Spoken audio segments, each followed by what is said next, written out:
world where people have cell phone video, that often becomes the key, the catalyst for breaking cases like this. And again, as my colleague, Captain Fowlers, and I have been reporting all morning, we have independent sources confirming to us that a person of interest is in custody, and we're expecting a press conference momentarily. Aaron, what are you listening for at that press conference? Any specifics that they can give us? President Trump was telling Fox News that the individuals, an individual close to the individual who's now in custody, perhaps the person's father, seems to have convinced the suspect or the person of interest to turn himself in. Let's say if they say anything more about how this went down, if he was taken into custody without incident, that would be remarkable considering the act of violence that the person may have allegedly carried out. Also be interested to learn anything more about the person. We can report it's a college-aged individual who is now in custody as the person of interest in the fatal shooting of Charlie Kirk. Where did that individual go to school, if at all? What might be in the individual's background that could help establish motive? We'll see how far the authorities are willing to go. Bring in Brad Garrett, ABC News contributor and former FBI as well. Brad, what sticks out to you as you're listening to this information unfolding about a person of interest in custody after the release of this video and these images yesterday and last night? So if you combine the following, a high-profile case, an extremely heinous violent act, and great or reasonably great video surveillance of somebody tends to get them caught. Even somebody that knows him, maybe even a relative could have turned him in, and maybe that's what happened. I have no idea. But your odds of getting caught unless you have a really good exit plan. And I can tell by him coming off the roof with a weapon, running across, then apparently dumping the weapon in the woods, is he went there on a mission. But that's really all he may have thought about. And then it's just panic from that point forward until he apparently now has gotten caught. Pierre, how do they go about now trying to assure that they have the right person here and trying to build a case if they do? Well, this is the part that the FBI and law enforcement is perhaps best at. If you have a person of interest, now you have the weapon. They, again, are poring over that weapon. They have sent it to Quantico to look for latent fingerprints. They have additional cartridges that they're going to look at. And basically, Diane, they are about to vacuum clean this person's life. Everything that's been posted, interviewing friends, they'll be able to come up with a detailed timeline of what that person was doing that day.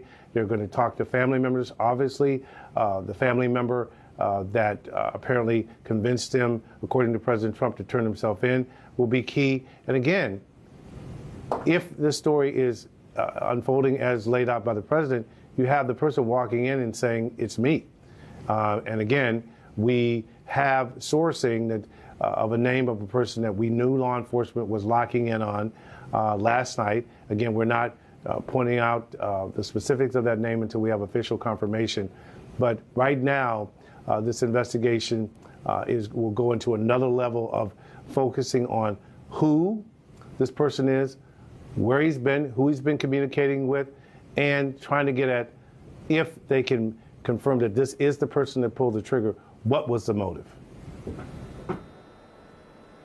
And I want to bring in ABC News contributor and former FBI agent Richard Frankel as well. Richard, based on what we know so far, how do you think the FBI moves forward here?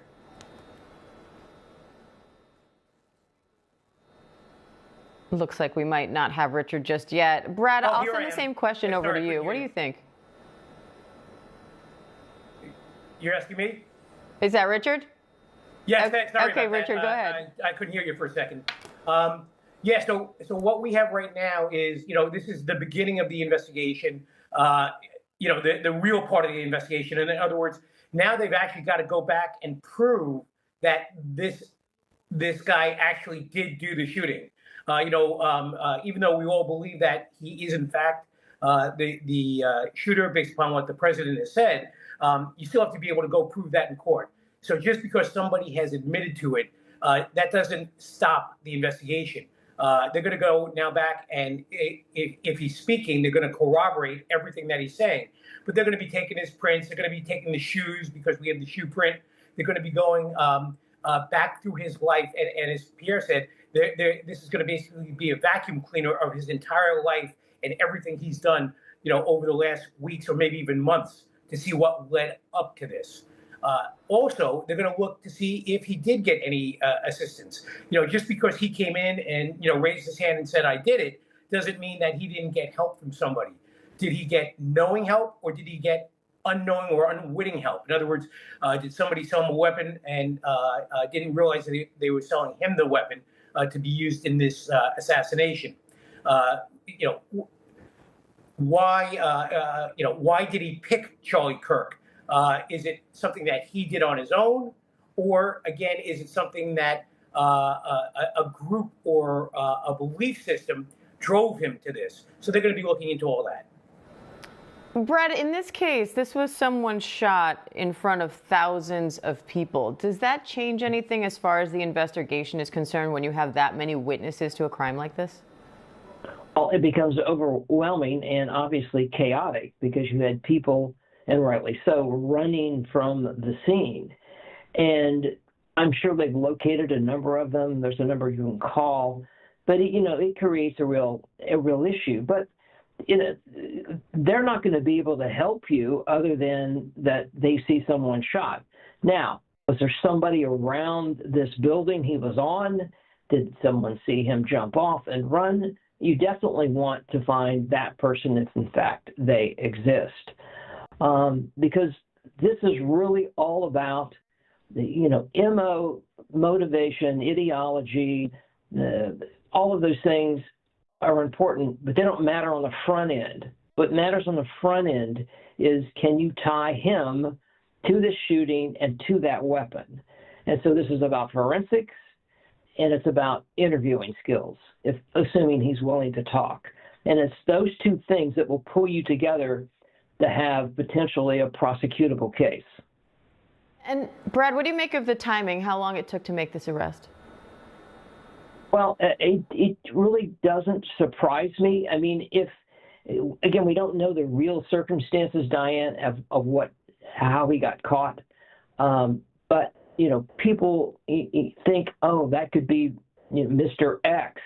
I'm not sure if it is. I'd hate to turn him in if it's not him. And then for whatever reason in their own mind, that they think, well, that really is him. And maybe they have some indicators based on his behavior after he left the shooting to eventually come forward. I mean, that's the real plus to getting these pictures out. If you can't really find or ID somebody, is you'll get a lot of bad tips, well-intentioned, but bad tips that don't help you. But you many times end up with a tip like this, if in fact the tip is what got him caught. Aaron, what more do we know about this person and how this all went down? We know that this individual who's in custody as a person of interest in connection with the fatal shooting of Charlie Kirk is of college age. It appears, according to President Trump, that somebody close to him, possibly his father, convinced him to turn himself in to authorities after recognizing him from the images that were circulated by law enforcement. So that decision to get the public involved appears to have paid off. We know the individual was on campus for about a half an hour before the fatal shooting. Law enforcement officials said they've been scouring surveillance images. They've been able to determine that the individual made it onto campus at about 11:52 a.m. local time. That's about a half an hour before the fatal shot that killed Charlie Kirk. They then have the individual running across a rooftop, and then the video that they've put out shows him leaping from the roof and scampering away through the parking lot and into a wooded area. The authorities believe that it was a fairly experienced marksman to be able to handle the single bolt-action rifle that was later found in a wooded area and suspected to be the killer's weapon. The authorities have sent that weapon for analysis now, but it appears to be a heads-up member of the public who's possibly linked to the person in custody that convinced him to turn himself in, Diane. And Pierre, yesterday, investigators said, we have video of the person we're looking for. We're not going to put it out just yet. And then obviously they changed their approach as the day went on. What do you know about that decision and how it paid off? Well, they initially said they were going to rely on technology, and from our sources, that was facial recognition technology to see if that would turn up something. Clearly, that didn't move the case far enough along quickly enough, so they decided to do the tried and true thing, which is let's get images out to the public and see if someone could recognize us. Now, that only became possible after they had this clear image that showed a face that if someone was close to this person would recognize or at least be concerned it might be someone that they knew, would be able to follow up on. And that appears to be precisely the case. It's often the fact that the public, and I keep using this term force multiplier, it's just they become your additional eyes and ears for law enforcement. And it's typically someone from the public that sees something that sparks either a memory or some kind of information that they can then share with police to follow up on. So, Richard, now you have this person of interest in custody, thousands of witnesses, presumably people linked to this person of interest as well to talk to. How does the FBI go about the interview process now? So it's going to be an ongoing process. It's going to be a very systematic process. So what they'll start doing is they're going to start breaking up this case into pieces. There'll be a case agent and a co-case agent assigned. There'll be a squad that will man it. But then they'll be sending out other investigators from either the command post or operations center that will make sure that any witness, anyone who says that they saw something or that they have something to provide that will assist in the investigation, either historical to what happened or moving forward. In other words, maybe to motive. They'll go out and interview, and it will be, in a ranked order. So if there's something that they really believe is important, that they know is going to be very directed to deciding, to proving the case, they'll send out the case agent or, some of the senior investigators. For other things where they're just getting intel, it will go out to the command post, and again, they'll send investigators. Usually, it'll be a federal agent, and most likely one of the state or locals, and they will do those interviews. But this is not a short-term process. They're going to be, again, as Brad said, they're going to try to interview the subject if he's willing to be interviewed. And then after that, they will go out and start doing more of that investigation. Motive is going to be very important to this investigation, not only to prove that this person was the assassin, the actual shooter that fired that weapon and killed Charlie Kirk, but also as to was there anyone else involved? Was there any ideology involved? We believe this is political assassination and terrorism, but you have to be able to prove that. So then again, they're going to go to those motives. And then finally, for the safety and security of everyone who's associated with Charlie Kirk and has those political beliefs, the FBI is going to be going to see if there's any other people of interest that might have a violent tendency. In other words, that they may want to follow in this assassination's footsteps and do another act. So that's going to be, the multi-pronged focus of the FBI and law enforcement going forward. And again, sources are confirming to ABC News right now that a person of interest is in custody and related to the shooting death of Charlie Kirk. Here's a moment from Fox and Friends just a little while ago where President Trump talked about that news. I think with a high degree of certainty, we have him in custody, right? In custody. Everyone did a great job. We worked with the local police, the governor. Everybody did a great job. Getting somebody that you start off with absolutely nothing. And we started off with a clip that made him look like an ant that was almost useless. We just saw there was somebody up there. And so much work has been done over the last 2.5 days. It's amazing, actually, when you start off with that and then all of a sudden you get lucky or talent or whatever it is. But, I think we're in great shape. Mr. President. And he's in custody. And now we are expecting a press conference from officials there at around 9 o'clock Eastern, about 15 minutes from now. Aaron, what are you listening for there? Listening for any details that the authorities may be willing to give about the person of interest who is now in custody, especially how they may have come to take the individual into custody. President Trump went on to tell Fox News that there may have been a minister involved, a relative, possibly the father of the individual, who convinced him to turn himself in. The minister may have known somebody from the U.S. Marshals Service. So clearly there were a number of people that all came to bear after recognizing the person from some of the surveillance images that the authorities decided to put around. So that decision to enlist public help, which is so often a force multiplier in these kinds of investigations, Diane, really did seem to pay off here. And I want to bring in our senior White House correspondent, Selena Wang, too. Selena, any more from the White House on this?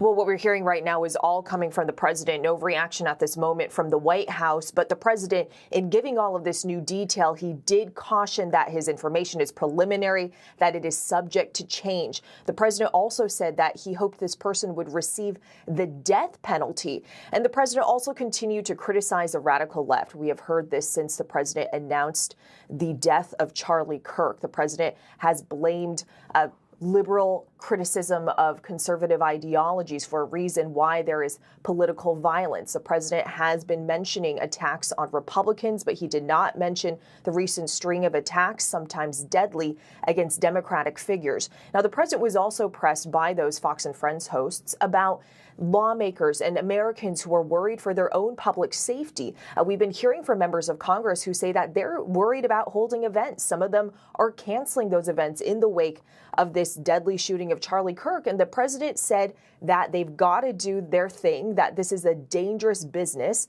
He mentioned that if you look at the statistics on presidents, it's the most dangerous business you can be in. But he said they have to move forward.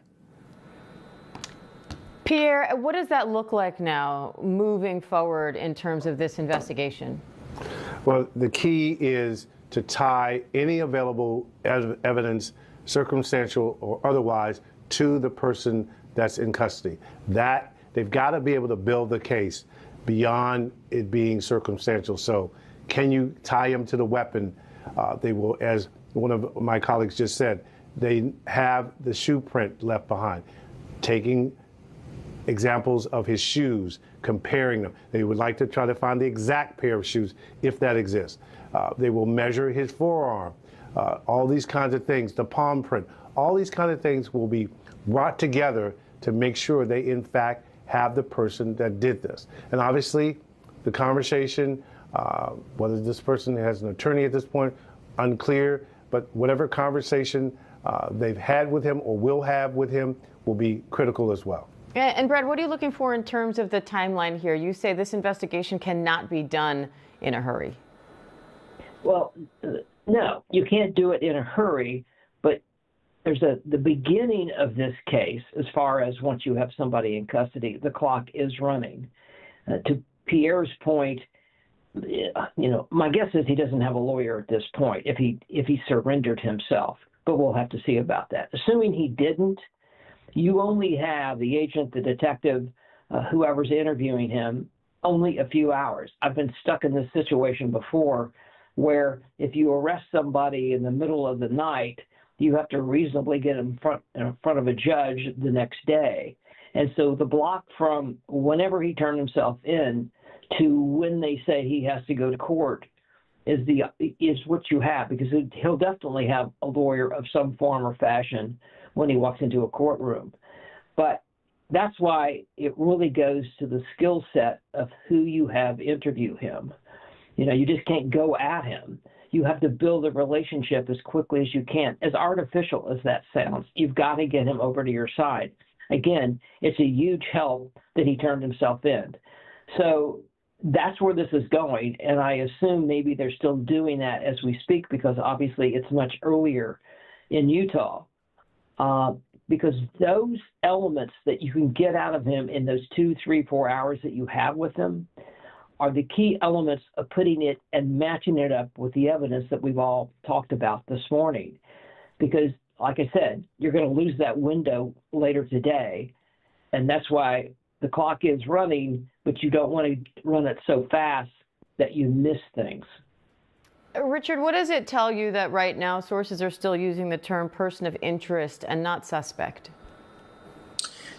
Because even though he has surrendered himself and he basically said, I am the shooter, I killed Charlie Kirk, there's no proof of that other than his statement.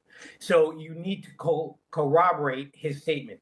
And as Pierre had said, they're going to be, taking all the forensic, evidence that they have and comparing it to him. They can actually probably do that this morning. Do prints, at least measure his the shoes, measure the forearm, compare him to the pictures that they have from the scene. And then, as Brad said, the interview. They'll talk to him and they'll find out if he really was the shooter, if he's willing to speak to them. They'll go through it with him, and they're going to go down. They're going to try to get minutia out of him to show that he, in fact, is the assassin, and that he's not just somebody who came in to claim credit for it. So that's everything that they're going to be doing to show that he, in fact, is not just a person of interest, but he's the subject and soon to be the defendant. And then furthermore, to Brad's point about interview process, we've done this hundreds, if not thousands of times in the FBI, law enforcement, probably millions of times. You have to get the subject, the person of interest, the interviewee, to talk to you. And, that is the skill of your interviewers. These are most likely seasoned interrogators and interviewers who are going to go in there and bring him along to start talking to them and make that relationship.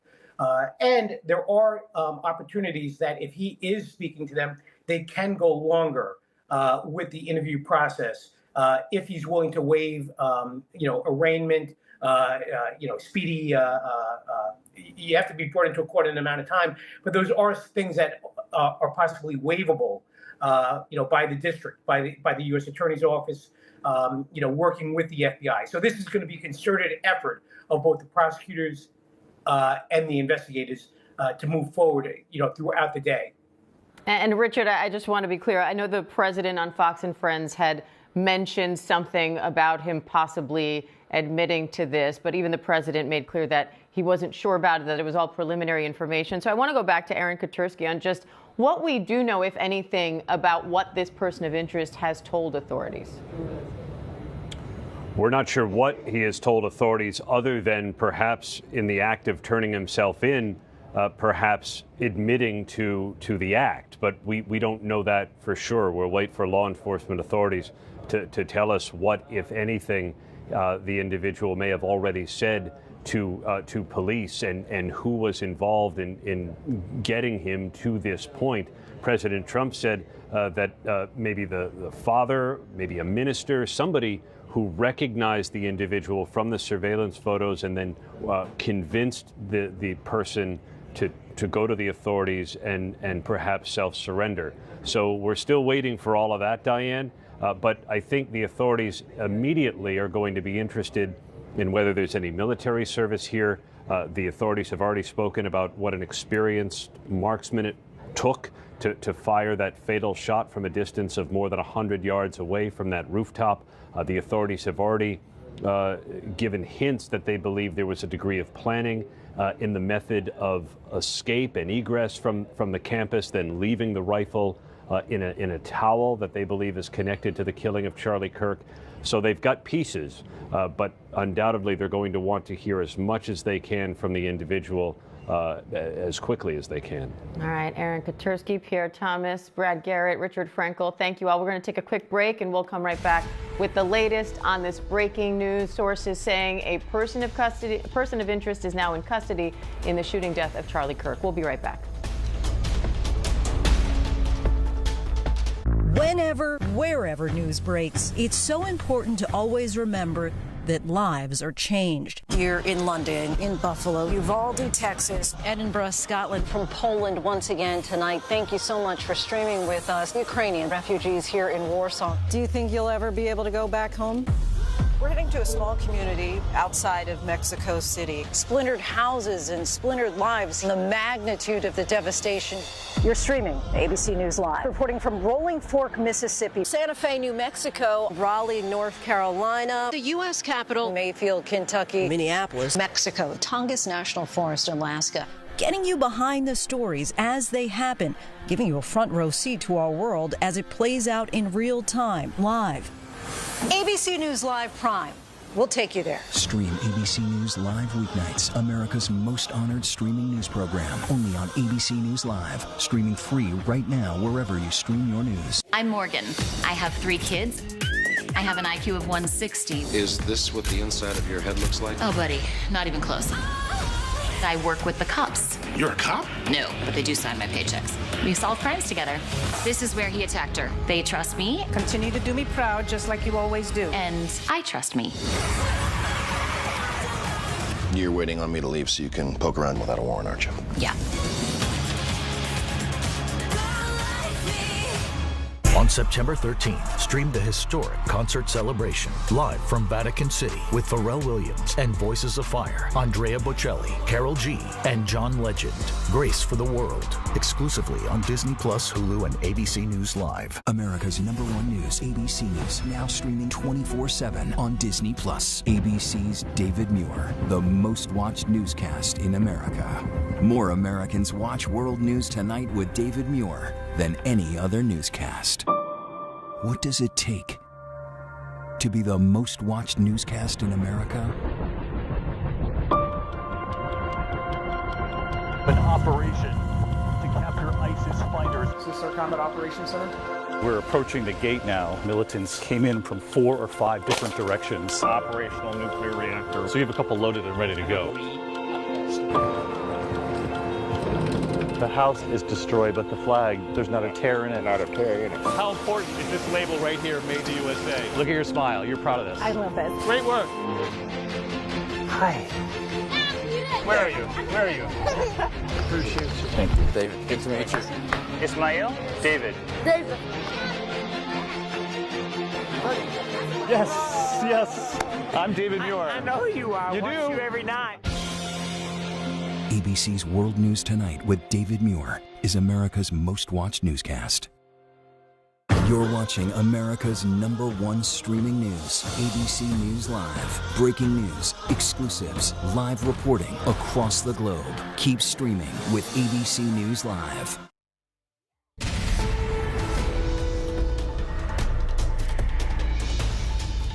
Hi, I'm Diana Macedo. Let's get right to breaking news. Multiple sources tell ABC News a person of interest connected to the killing of conservative activist Charlie Kirk is now in custody. Sources say he was taken into custody in St. George, Utah, after someone close to him recognized his photo and alerted the authorities. This comes after President Trump announced the breakthrough on Fox and Friends this morning. Let's listen to that clip. I think with a high degree of certainty, we have him. In custody, right? In custody. Everyone did a great job. We worked with the local police, the governor. Everybody did a great job. You know, getting somebody that you start off with absolutely nothing. And we started off with a clip that made him look like an ant.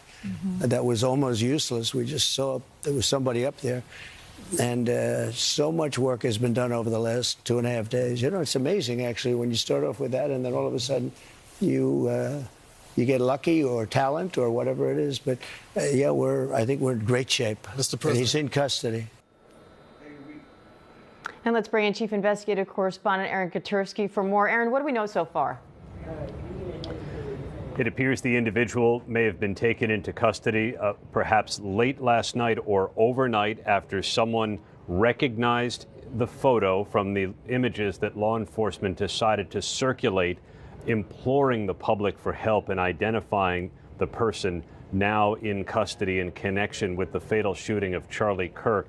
It appears at least one, maybe other people who recognized the individual from photos helped convince the individual to turn himself in, and now we're waiting for law enforcement officials to bring us an update to discuss the circumstances of taking that person into custody, whether they can officially call him the suspect, at this point who fired the fatal shot that killed Charlie Kirk as he was speaking at Utah Valley University. The FBI made a deliberate decision at first to withhold the individual's images, counting perhaps on facial recognition technology and other investigative tools. But about 2 hours after announcing that, those tools apparently failed to produce an identification, and investigators turned to the public for help to see if they could recognize the individual from these images. The clothing, the distinctive shirt with the flag and eagle, the triangle on the hat, the backpack, the Converse sneakers that authorities said he was wearing. And then they put out that video that shows an individual leaping from the roof, scampering through the parking lot into the woods to make his escape. That gives us an understanding, Diane, as to why law enforcement was so confident they thought this was the person. Who else jumps from the rooftop at that exact moment and then hightails it into the woods? So they knew they had their man, but they did not have an ID until they enlisted the public's help. And let's bring in Chief National Correspondent Matt Gutman, who's there on the scene in Utah. Matt, what's it like there right now? There's certainly this pregnant moment right now of anticipation. We're not quite sure where this is going to lead, as you just heard Aaron mention. Is this the suspect? The president said with a high degree of certainty, but we are not sure. The FBI hasn't made an official announcement, and we are awaiting word from this press conference that I understand was supposed to happen now, is getting pushed probably a half an hour. Likely authorities getting their ducks in a row. But obviously, as Aaron also mentioned, that video put out last night seemed to be a game changer. Suddenly we had crystal clear imagery of this man, including of his face. Yes, he was wearing sunglasses, but it's pretty easy to make out who this person is. And what was also remarkable about the press conference in which they introduced that video and essentially did a play-by-play, Diane, was the amount of times, the number of times that Utah Governor Spencer Cox pleaded with the public for information. Now, we know the FBI has had a $100,000 reward for information leading to the suspect's arrest, but he mentioned it at least 5 times. We need your help. Help us. If you know who this person is, please call the FBI. And it seems that that is what happened. Somebody made that critical phone call, and things seem to have unfolded very quickly afterward. The next steps are unknown. Where is this suspect? If he is, in fact, the suspect that they're looking for, going to have his first appearance? Where is this arraignment going to happen? All of that is going to unfold in the coming hours. But I think also there's a sigh of relief here that this killer on the loose may no longer be on the loose, Diane. And Pierre, this isn't just about that video, but also about physical evidence they've collected at the scene. What more can you tell us about that? Well, again, they have a rifle. They have cartridges that were collected from the woods near the location of the attack. There are footprints that they have taken into compared to any other shoes that they might get from the suspect, cartridges that for them to look at. Again, the key here now, though, as we've been pointing out over and over again, is the fact that the video was going to be the catalyst. They believe that for someone, the photographs, the images, for someone who knew him to reach out to law enforcement, or in this case, according to the president, to push him to turn himself in. Again, we have multiple sources confirming that a person of interest is in custody. We are awaiting this press conference that is obviously slid back. Authorities will want to release as much information as they can. And that, again, you have an entire community that's been there knowing that someone had viciously killed Charlie Kirk. And even though police were confident that there was not an ongoing threat to the public, there were so many unknowns. What would happen if this person were cornered?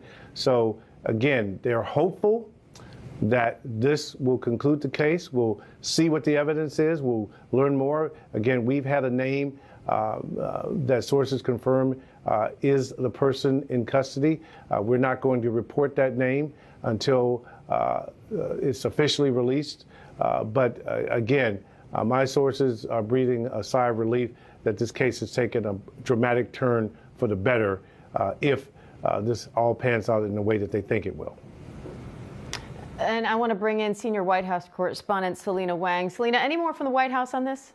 Look, we're hearing all of this from the president, and I think it's worth pointing out here that typically this kind of information is announced at these orchestrated press conferences, but instead it is the president himself on cable television that is announcing these major details in this case. And the president said he learned some of these details just minutes before he went on that program. And this just speaks to how personal all of this is for President Trump. He also said he didn't watch the video of Charlie Kirk being shot because he didn't want to remember Charlie in that way. This is somebody who is a close, dear friend of the president's, of his family, of people in the top levels of this administration. This is somebody who the president deeply admired and respected, who he often credited for helping him win over young voters and win back this White House. The president also said during that interview that he hopes that the person who is found guilty receives the death penalty and that there is a quick trial in all of this. The president was also asked about Americans and lawmakers especially who are feeling concerned about their own safety. You have both Republican and Democratic lawmakers who have canceled public events in the wake of Charlie Kirk's shooting. The president's answer was that they need to move forward with those events, that danger is part of this job. And ABC contributor and former FBI agent Richard Frankel is also with us. Richard, where does this go from here? They're obviously going to have to question this person. What's that process like, and how careful do they have to be?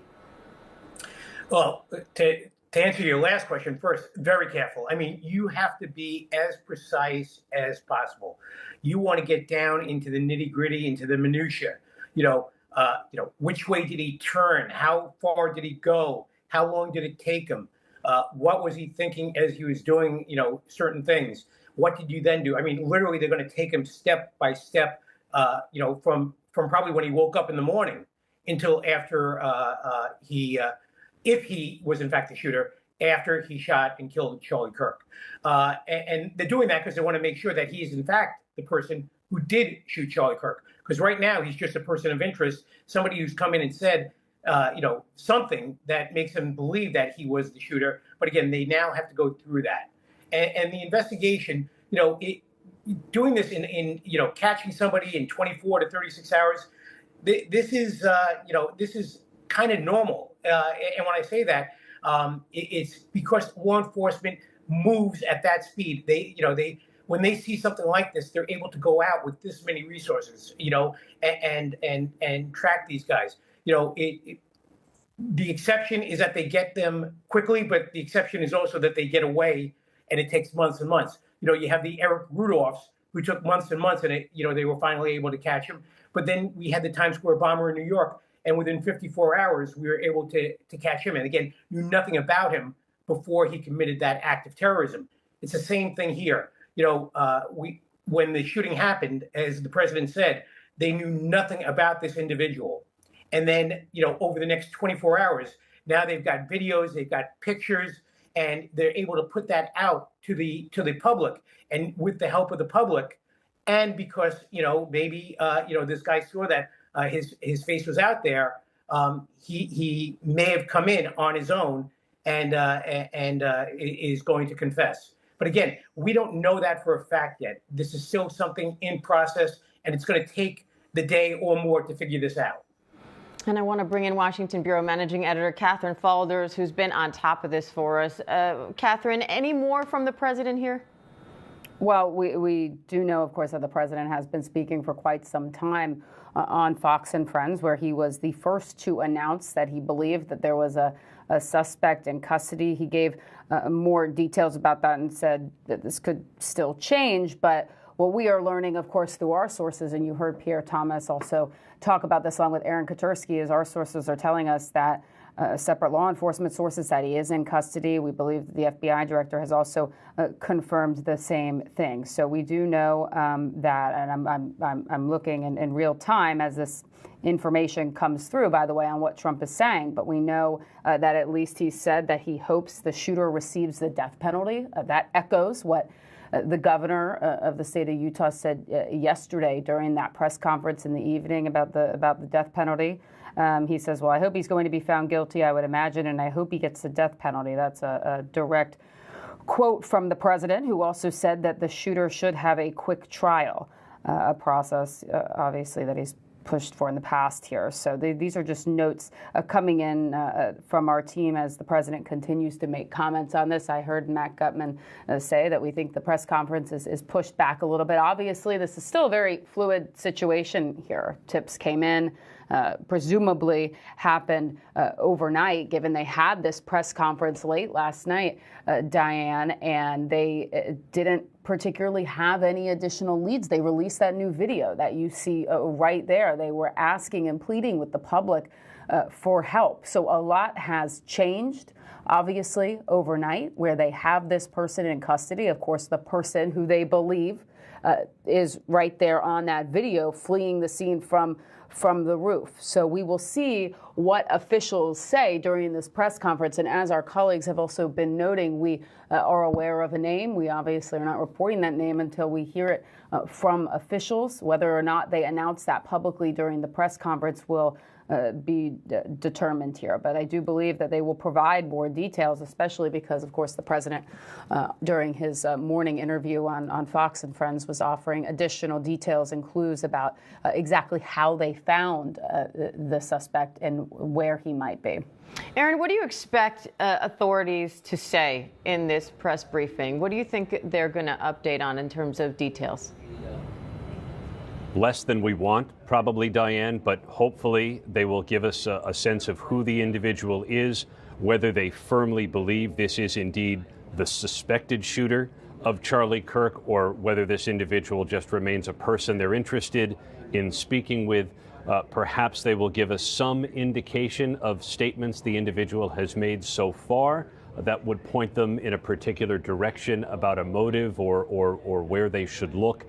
And perhaps they'll be able to give us any additional clues that they've gleaned from either the weapon or the ammunition, both of which were taken to the FBI lab in Quantico for analysis. But this all seems to have come together in the overnight hours, Diane, so they may not be able to say much at this stage. But as noted, President Trump has already given us a sense that it was a member of the public or members of the public who recognized the individual from the surveillance images, really reinforcing the decision of the FBI to get the public involved here. And Pierre, anything from law enforcement on the impact of the high-profile nature of this case? It's not every day you have the president commenting on something like this, breaking news, and commenting in real time. Well, we know from the first term of President Trump that he does do this. He views himself often as the chief law enforcement official in the country. He said so. And in these high-profile cases, he is often the person to relay what law enforcement has told him. He did that in this case. In terms of the high-profile nature of this case, look, this case was of the highest priority. This is a person that is near and dear to the president and his colleagues, critical, according to the president, in helping him get reelected. Kash Patel, Pam Bondi, and others knew Charlie Kirk personally, according to my sources. So they were, had a different kind and different level of interest because they knew this person. And also what you see is that every available resource that could be applied to this case was being applied. There came that critical moment when they got those images, and when they saw the images that were clear enough that they felt that someone would know this person, would automatically be able to say, oh, I know this person, I can contact law enforcement. That was the moment that they felt that this would have an outcome that would be quicker rather than later. And ABC's Jacqueline Lee is there on the scene at Utah Valley University. Jacqueline, what's it like there right now? Hey, Diane. So, I think there's a sense of relief throughout this entire community. We spoke with so many people yesterday who talked about how scary it was, not only that this took place on this campus in the way that it did, with how graphic and gory and violent it was, but people were scared that the shooter was still out and about, and they had no idea if there were going to be copycats or repeat attacks. I did speak with one woman here who said that she actually pulled her son out of school after this shooting happened, and as well as the day after, because she was really scared that there could be a repeat attack somewhere else, whether that's at school, as well as what we've been seeing all across the country is that there's been violence, mass shootings all over the place, whether that's politically or at schools, unfortunately. So I think there's a big sense of relief that we're hearing that the person is in custody as reported by President Trump on Fox and Friends. But I think the other thing is people are still mourning the death of Charlie Kirk. There's been growing memorials all across the university as well as the hospital. Diane. Jacqueline, thank you. And I want to bring back former FBI agent Brad Garrett, an ABC News contributor. Brad, we were showing that video released yesterday of what the FBI says is the shooter running across the roof of a building, then jumping down, and then watch as he jumps down right now, sort of scales for a second, drops to the ground, and then you can see them sort of running in a casual fashion, or at least walking quickly away from there. And I think for a lot of people not in law enforcement, you look at that and you think, that person's dressed in dark clothing, they've got a hat on, you can sort of barely make out who they are at all. What do you see when you see a video like that? How much evidence is in there that those of us who aren't professionals don't notice? Well, assuming that you can link him, as we've talked about earlier today, to this crime, linking him to the weapon, etc., it's all about taking pieces of information of the timing through the video, assuming that's the same person that you just showed, going up to the roof, then coming and walking across the roof, jumping off the roof, and then walking sort of via the camera diagonally away. And so the time frame, the time stamps on all of that become important, because then it puts this person, again, you got to link him to the crime, but it puts this person in the proximity on the roof at the time that Charlie was shot. And so that is all part of putting this case together. Timing, he's the right guy, weapon matches. If it does, he provides a confession if he has.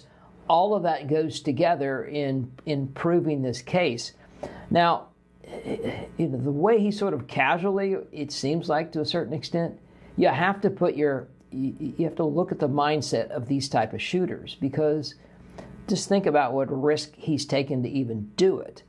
But it was so important to him to do what he has done, and probably felt a high of some sort as he's coming off that roof, that he accomplished, apparently, what he went there to do. And now he's got to get away. So, I mean, you can't read all of what I just said into the way he jumped off the roof. I'm only suggesting that all goes together, and it may have something to say about, he's accomplished his mission, and now he's got to escape. And Brad, you talked about putting these puzzle pieces together to paint a timeline. I want to bring that point to Aaron Katersky. Aaron, what is the latest on the timeline investigators are painting here? So far, they've been able to go back about a half an hour. Now that they have a person in custody, and assuming this is the suspected shooter, they might be able to go back further than that. But they have the individual arriving at Utah Valley University at about 11:52 a.m. local time. That's about a half an hour before Charlie Kirk was shot. What went on in that time, we're not sure, but authorities at some point see the individual on the rooftop. They see, of course, Charlie Kirk, as many of us have unfortunately seen. It's so gruesome. They see him on video being shot. That's at about 12:20 local time. Then they see the individual on other security cameras scampering across the roof, leaping down, appearing maybe to limp off at first before making his escape through the parking lot and the woods. That all unfolded very fast. In the interim, though, remember, the authorities had taken into custody an individual that the university at first believed to be the shooter. They announced that publicly. Then there was another errant arrest announced by FBI Director Kash Patel. So the actual shooter seemed to have quite a head start making his escape. The authorities made the decision to enlist the public's help by releasing images taken from security cameras, and it appears that decision paid off because someone recognized the individual, and the authorities had help convincing this individual to be brought to justice. And Selena, we have seen a trend in this country of political violence. In just a little more than a year, you had 2 assassination attempts on President Trump. You had the assassination of a Democratic Minnesota lawmaker, an attempted assassination of another, an arson attack against Pennsylvania's governor. What is the president saying about the safety of lawmakers in general right now? And in fact, just yesterday, the Capitol Police put out a statement saying that the number of threats that they're looking into towards lawmakers has surged just in this past year. And the president was asked about that. Americans were worried about their safety. And the president called on lawmakers to continue holding their events, saying that they have to move forward, but that this is a dangerous job. We have seen that in the wake of Charlie Kirk shooting, a number of lawmakers on the left and the right across the political spectrum, some of them have canceled their events. Now, it is worth pointing out that the president has been doubling down on this language of placing blame on the, quote, radical left. In the video message that the president sent after announcing Charlie Kirk's death, the president had named a string of attacks against Republican figures while leaving out the attacks against Democrats. Now, again, political violence affects people across the political spectrum, but the president today, his message is that those events, and the work that the lawmakers have to do, they must go on. Now, the president also giving more detail about what he wants to see happen. The president said that he hopes the shooter receives the death penalty and that this is a quick and speedy trial. And Catherine, the president made it sound like, I want to bring in our Washington Bureau Managing Editor, Catherine Falders, who's continuously giving us these breaking news updates. Catherine, the president seemed to describe that someone close to this shooter turned him in. What do we know about that so far?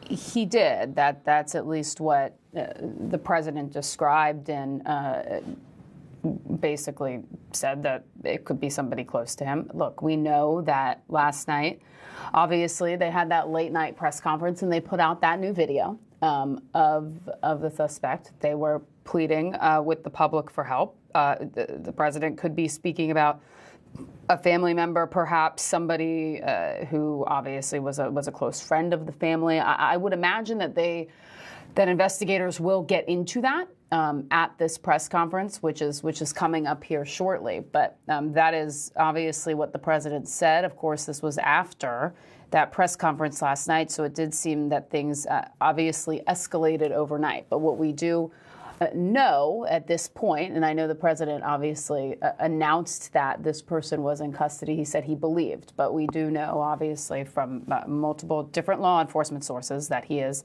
in custody. There's lots of questions. Is he talking? Are federal investigators there with him? Where is he in custody? All of that are things that we need answered to, and where the FBI might be able to answer during this press conference, which they are indicating they will obviously provide more information. I assume obviously the FBI director will be there, but that is at least what we're learning from what the president said on Fox and Friends. And I'm sure that officials, at least I'm told that officials are expected to provide more substantive updates during this upcoming press conference. And our Jacqueline Lee is there on the campus of Utah Valley University where this all happened. Charlie Kirk was speaking to thousands of people and taking questions at the moment when authorities are saying the shooter took that shot from over 100 yards away, hit Kirk, and sent the 3,000 roughly people in the crowd running for safety. Jacqueline, how is the community there reacting to all of this?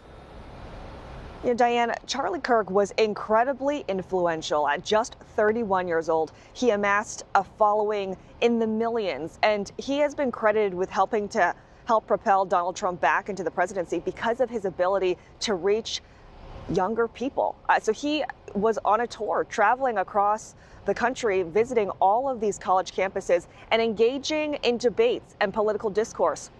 What we saw over here is, as you all have seen in the video, he was set up under a tent and people would wait in line to ask him questions and to debate him on different topics that they may have had a disagreement on. And what made him so effective in his messaging, as well as reaching all of these unregistered voters and the youth vote in general is he was willing to engage in that political discourse. He was willing to talk with people he didn't agree with. And one person I spoke with who was visiting and wanted to visit the memorial over here, she said she actually had no idea who Charlie Kirk was. She was an older woman, but she said when she told her kids, oh, someone named Charlie Kirk died, her kids were the ones who were shocked and devastated because it was his reach with the younger population. Something else that I thought was interesting that President Trump had mentioned, Charlie Kirk didn't even graduate from college, and he had this incredible influential ability in all of American politics. Diane. Jacqueline, thank you. And I want to go back to our Chief Justice correspondent, Pierre Thomas. Pierre, we're now hearing that the FBI Director, Kash Patel, is in Utah. What does that tell you about the nature of this investigation? Well, it was the highest priority of the FBI, no doubt about it. And Diane, you have to understand that Charlie Kirk was someone that Kash Patel knew well, had spent many hours with, according to what we know of. And you have to understand and remember that Patel was sort of a person very much in the president's camp before he became FBI director. So these are all people that knew each other. Attorney General Pam Bondi knew Charlie Kirk well as well. So they were going to spare no effort, in part because of the vicious nature of what took place. Also, the belief going in that this was a politically motivated assassination, in terms of what the governor described it as. So I can think of no more case in which the president would be more involved and the FBI director going there to make that case. Aaron Katursky, Matt Gutman, Pierre Thomas, Lena Wang, Richard Franklin, Jacqueline Lee, Catherine Falders, and Brad Garrett. Team coverage today. We appreciate it. We're going to take a very quick break, and then we will be coming back again as we wait for those Utah officials to give an update on that person of interest in custody in the shooting death of Charlie Kirk. We'll bring that to you live as soon as it starts. Stay with us. We're just going to take a quick break. We'll be right back. This version of me. America's #1 most watched daytime talk show is ABC's The View. You all heard it here first. I love it. I'm there for it. Hot topics, political views. That's what we're about. Voices that matter. It all goes down right here. That's why it's called the what? The View. I love it. I'm all in. Second that. This is going to be must-see TV, and so much could happen. I did not picture myself surviving through that day. He was tracking her. He was everywhere. I heard the squeak of a floorboard. I've been kidnapped. This becomes a fight for my life. And we're all holding our breath. My mind is the only thing that's going to get me out of here. This is a horror film. Stalking Samantha, 13 years of terror, only on Hulu. With so much at stake, so much on the line, more Americans turn here than any other newscast. ABC News World News Tonight with David Muir, America's #1 most watched newscast across all of television. Our friendship had some bumps in the road. Who's the band's leader? And it led to a lot of drama. Sup? We all like the same guy? Yay! Oh. It was chaos.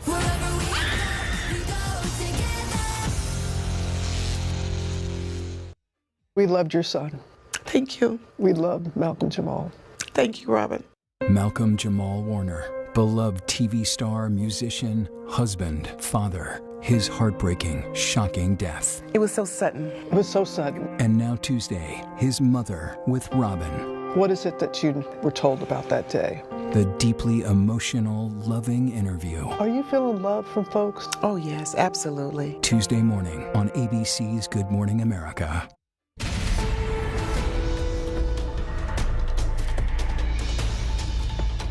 Welcome back to ABC News Live. First, we are following breaking news out of Utah. Multiple sources tell ABC News a person of interest is now in custody in connection to the killing of conservative activist Charlie Kirk. Sources say the suspect, or the person of interest rather, was taken into custody in St. George, Utah, after someone close to him recognized his photo and alerted the authorities. Now, this comes after President Trump announced the breakthrough on Fox and Friends this morning. Have a listen. I think with a high degree of certainty, we have him in custody, right? In custody. Everyone did a great job. We worked with the local police, the governor. Everybody did a great job. You know, getting somebody that you start off with absolutely nothing. And we started off with a clip that made him look like an ant that was almost useless. We just saw there was somebody up there. And so much work has been done over the last 2.5 days. You know, it's amazing, actually, when you start off with that and then all of a sudden you get lucky or talent or whatever it is. But, yeah, I think we're in great shape. Mr. President. And he's in custody. And now we are awaiting an update from officials there in Utah. Let's bring in Chief Investigative Correspondent Aaron Katersky. Aaron, what's the latest? The individual who's in custody is of college age, we're told, and this person of interest linked to the fatal shooting of Charlie Kirk was taken into custody overnight after someone had recognized his image from what the FBI had put around from Utah Valley University surveillance cameras. Those images were key. Engaging the public was key here, Diane. Now this individual is in custody, thanks in part, we're told, to a relative, possibly his father, maybe a minister who also recognized him from the surveillance images that authorities put around. And so that decision really proved to pay off, because just hours before the individual was taken into custody, the FBI director and authorities in Utah had given a press conference saying the suspect was still at large and releasing a video of the individual scampering across a rooftop and making his escape. So it seems as if the FBI was not close to capturing the individual until this person self-surrendered or was convinced and taken to the authorities by a relative or a minister. President Trump, though, credited law enforcement for their fast work, and we are awaiting for law enforcement officials to tell us whether they firmly believe this is, in fact, the suspected killer of Charlie Kirk. And this all happened at Utah Valley University. Charlie Kirk was speaking in front of a crowd of about 3,000 people when authorities say this gunman fired from about 140 yards away, hitting Kirk and sending that crowd running for safety. And our chief national correspondent, Matt Gutman, is there at the university right now. Matt, how's the university reacting to all of this? It's still pretty early in the morning, 7:30 here. I actually ended up waking up one of the governor's people to alert him of the news that a suspect had been in custody. So not everybody was aware of this. As Aaron just mentioned, this happened late in the middle of the night. You know, late last night when we went to bed, there was not even a whiff of this. They were still beseeching the public for help. They still had that $100,000 reward for information leading to an arrest. They were dropping these leaflets at everybody's doorstep asking for surveillance video of a man clad in black, a white suspect. So we don't know how close they were late last night, but we do know that once they put out those images, and they were crystal clear images that enabled people to make a pretty clear idea of who this suspect was, from the jawline to the eyes, to the hands, to the build, that I think things started to cascade from there. But in general, a huge sigh of relief here. There was a lot of trepidation. We had young women, college students, who came to us that first night when we were here, who were afraid to go to their car in the dark because there was a murderer on the loose. And yes, authorities had said this was a targeted attack, that Charlie Kirk was the intended target, and that there is no additional threat to the public. But that doesn't mean that people didn't feel scared. And they also felt a lot of revulsion and disgust, and they're still feeling that. But at least now there appears to be some closure if indeed this is the shooter who was in those images, who authorities believe is the assassin of Charlie Kirk. So I think people are feeling a lot better this morning, but of course we are awaiting word from this press conference in Diane. It shifted from 7 a.m. locally to 7:30. It's now going to be later than that. It's unclear what ducks in a row authorities are getting, but I think they want to make sure that they get it right this time. Because remember, on Wednesday, in the immediate aftermath of the shooting, or within hours of it, there were 2 suspects who were taken into custody. Kash Patel, the FBI director, announced that they had a suspect in custody, the person who they believed was the shooter, and then they had to say, no, those were not the suspects. Those people have been released from custody. So I think they want to make sure, absolutely certain, that they have all of the details before presenting it to the public at this point, Diane. Yeah, and we also want to be careful with what we put out there as well. So again, right now, sources are telling us this is a person of interest in custody in connection to the shooting death of Charlie Kirk. And as Matt alluded to, what you're seeing in the left-hand, bottom left corner of your screen is preparations underway for that press conference where we're going to hear an update from officials working on this case. That's set to happen at any moment. We're still waiting to see when they go ahead and give us that update. But right now, what sources are telling us is that there is a person of interest in custody in this case. And I want to bring in our Chief Washington correspondent, John Carl, who's here on set with me. John, I was saying before, it's not every day that you have the president breaking news on an investigation like this and commenting in real time. But it just goes to show the high-profile nature of this case. And how personal this is for the president. I mean, remember, Charlie Kirk's death, the fact that he had died, was announced by Donald Trump. It wasn't announced by the Kirk family. It wasn't announced by officials in Utah. It was announced by the President of the United States. And now here, the single biggest break, apparently, and again, we don't know, but what appears to be the single biggest break in the case is announced by the President of the United States on live television just minutes after he's told about it. It's extraordinary. And Aaron, I want to go back to our chief investigative correspondent, Aaron Katersky, because Aaron, in addition to having the president breaking news on this case, we've also learned that the FBI director himself is there in Utah now. Kash Patel was there at a press conference last night, but didn't really say anything. His presence, as Pierre Thomas has noted, indicates the priority nature of this investigation to have the FBI director there. He was on the rooftop with other investigators checking out the scene. But he was also responsible for putting out an errant tweet or social media message about someone who had been taken into custody earlier and turned out not to be the shooter. So perhaps he wanted to be there, assure that everything was done properly. And really, it was a heads-up member of the public who appears to have given the authorities the break that they so badly were seeking, because they were offering a $100,000 reward for information leading to the identification and arrest of the suspected shooter of Charlie Kirk. If that's who this indeed turns out to be, this person of interest who we're told is now in custody, that's going to be thanks to people who recognized him and who were able to bring him to the authorities. And John, we don't yet know a motive here in this shooting, but some are already calling this a political assassination because of how instrumental Charlie Kirk was in getting President Trump back into office, and in general, the fact that he was this big political speaker.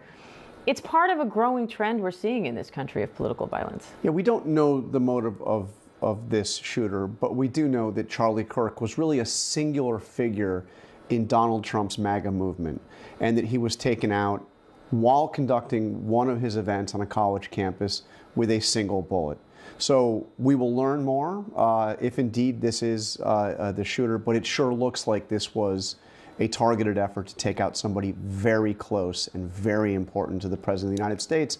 And unfortunately, it is the latest in a long string of attacks, of violent attacks on political figures in this country. It's not a new phenomenon. Obviously, we know what happened in the 1960s with Martin Luther King, Bobby Kennedy, John F. Kennedy. But look what we've been through. And I would go back even further than this past year. I mean, Gabby Giffords, I remember covering that story, day by day, hour by hour. Gabby Giffords, Congresswoman from Arizona, nearly killed in an act of political violence. She's now become a kind of an evangelist for gun safety. But then just in the past year, in a few months, I mean, go back to Butler in July of last year, an attempt on Donald Trump's life that came perhaps within an inch or a fraction of an inch of killing Donald Trump. A second attempt on his golf course in West Palm Beach. And then this year, just this past summer, the horrific attacks in Minnesota on Democratic lawmakers. A gunman going door to door, shooting and seriously wounding one Democratic Congress local leader, and then killing the former Speaker of the House, the former Democratic Speaker of the House in Minnesota, and her husband in their home. Josh Shapiro, his home firebombed just hours after he had had a Passover dinner with his family. Again, narrowly escaping death. So it's unfortunately a bipartisan phenomenon. It's probably the wrong word because these people aren't political. These are violent extremists, but they have targeted Democrats. They have targeted Republicans. And Diane, I know you've spoken also about the threat level on members of Congress. They've been tracking the number of threats since 2017, the Capitol Police, and this year shatters all records, threats against members of Congress. And John, the president was actually asked earlier about this and how to fix the problem of political violence in this country. I want to play some of his response for you. What do we do about our country with that? Because we have radicals on the right as well. We have radicals on the left. People are watching all of these videos and cheering. Some people are cheering that Charlie was killed. How do we fix this country? How do we come back together? I'll tell you something that's going to get me in trouble, but I couldn't care less. The radicals on the right oftentimes are radical because they don't want to see crime. They don't want to see crime. Worried about the border. They're saying, we don't want these people coming in. We don't want you burning our shopping centers. We don't want you shooting our people in the middle of the street. The radicals on the left are the problem. John, what's your take on that? Or your reaction to it, I should say. Look, before I directly address your question, I think it's important to point out that President Trump just lost somebody who is not only a political ally and a key figure in his political movement, but also somebody that was incredibly close to him and to his family. I think in the same interview, he mentioned that Donald Trump Jr. said he's really like a son to you, Dad. And he was like a member of the Trump family. So he's reacting, as many people who personally knew Charlie Kirk, in sorrow for the loss of a friend, but also in anger for the fact that he was taken out and the way that he was killed. But, this is just not, what he's saying is not accurate. I mean, it's important to point that out.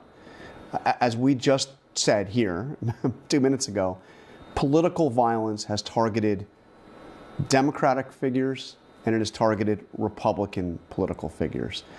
We have seen, I mentioned Gabby Giffords, obviously she was a Democratic member of Congress. The lawmakers that were killed in Minnesota were both Democrats. Josh Shapiro in Pennsylvania is the Democratic governor of Pennsylvania, all targeted by political violence, just in the way apparently Charlie Kirk was targeted and Donald Trump was targeted. So it's just not accurate to say that this only comes from the left. Unfortunately, it is a phenomenon that comes from both sides of the political spectrum. And the threats being made to lawmakers now are being made to lawmakers on both sides of the aisle? Oh, absolutely. Those, we mentioned the threats against members of Congress. Those are Democrats that are getting threatened. Those are Republicans who are getting threatened. Look, I spent some time with Liz Cheney during the course of the 2024 campaign, a Republican, obviously, but somebody who was supporting Kamala Harris. And the level of threats against her life were high. And she had to be careful everywhere she went, just like, unfortunately, Charlie Kirk traveled, went to the college campuses, did his thing. He always had personal security with him because he had death threats, and he knew he had death threats. He eerily spoke about it over and over again before he was killed in Utah. Yeah, Turning Point USA said that he had thousands of death threats over the course of his life, and we're going to speak to a former lawmaker who was a close friend of his a little bit later on, who said in another interview that his wife had just told Charlie, you're going to need this security with you for the rest of your life. And Charlie conceded that that was the case. So extraordinary thing to tell a 31-year-old. It is, with young children, no less. But John, we saw the president's response there to his reaction to how to fix this ongoing problem, just political violence in general. What's the reaction in Washington to that? Are lawmakers having conversations about this issue and what to do about it? Look, I think it's very important to say that for the most part, our political leaders have spoken out in a way to try to turn the temperature down, to try to ease the polarization, and to make it clear that political violence is something that can't be condoned no matter where it comes from. I think some very important words from the Speaker of House, Mike Johnson, condemning obviously what happened to Charlie Kirk, but also, appealing for calm on all sides. Spencer Cox, the Republican governor of Utah, I think we should listen to his words and listen to them over and over again as he, again, condemned what happened in Utah, but also made it clear that political violence comes from all sides of the political spectrum and it must never be tolerated. So those are political leaders in our country who are speaking responsibly and who are not saying what Donald Trump is saying, suggesting that it only comes from the left. Because again, that's just not true. And Pierre, talking about the climate in general of political violence and the fact that Turning Point USA, Charlie's own organization, is saying that, he had gotten thousands of threats over the course of his life and got to a point where he was always traveling with security. Are there any questions being raised now about security at the event itself? We talked to a few people who were there, and they had expressed surprise to me that they were able to just walk right onto the event. No search, no checking bags for weapons or anything like that. What is that part of the conversation right now? Is there a sense that there should have been more security here? Diane, I'm certain there will be a postmortem done on security at that venue. As you said, no magnetometers that we know of, that kind of thing. But we also now know in hindsight that would not have helped in this case. The rooftops are surrounding the event, and whether there should be coverage on that is now an ongoing issue. And I'm being told by sources that anyone who's a public official who's giving outdoor remarks is going to have to start to factor this in. What do you do? Should you be doing those kinds of events? So it's an unfortunate sign of the times, but this is the new reality. And we're in a threat environment unlike any other. Before the election, former FBI Director Chris Wray was saying, basically it was a witch's brew kind of moment, that every kind of threat was pulsing at the same time. And what do we mean by that? The ISIS resurgent.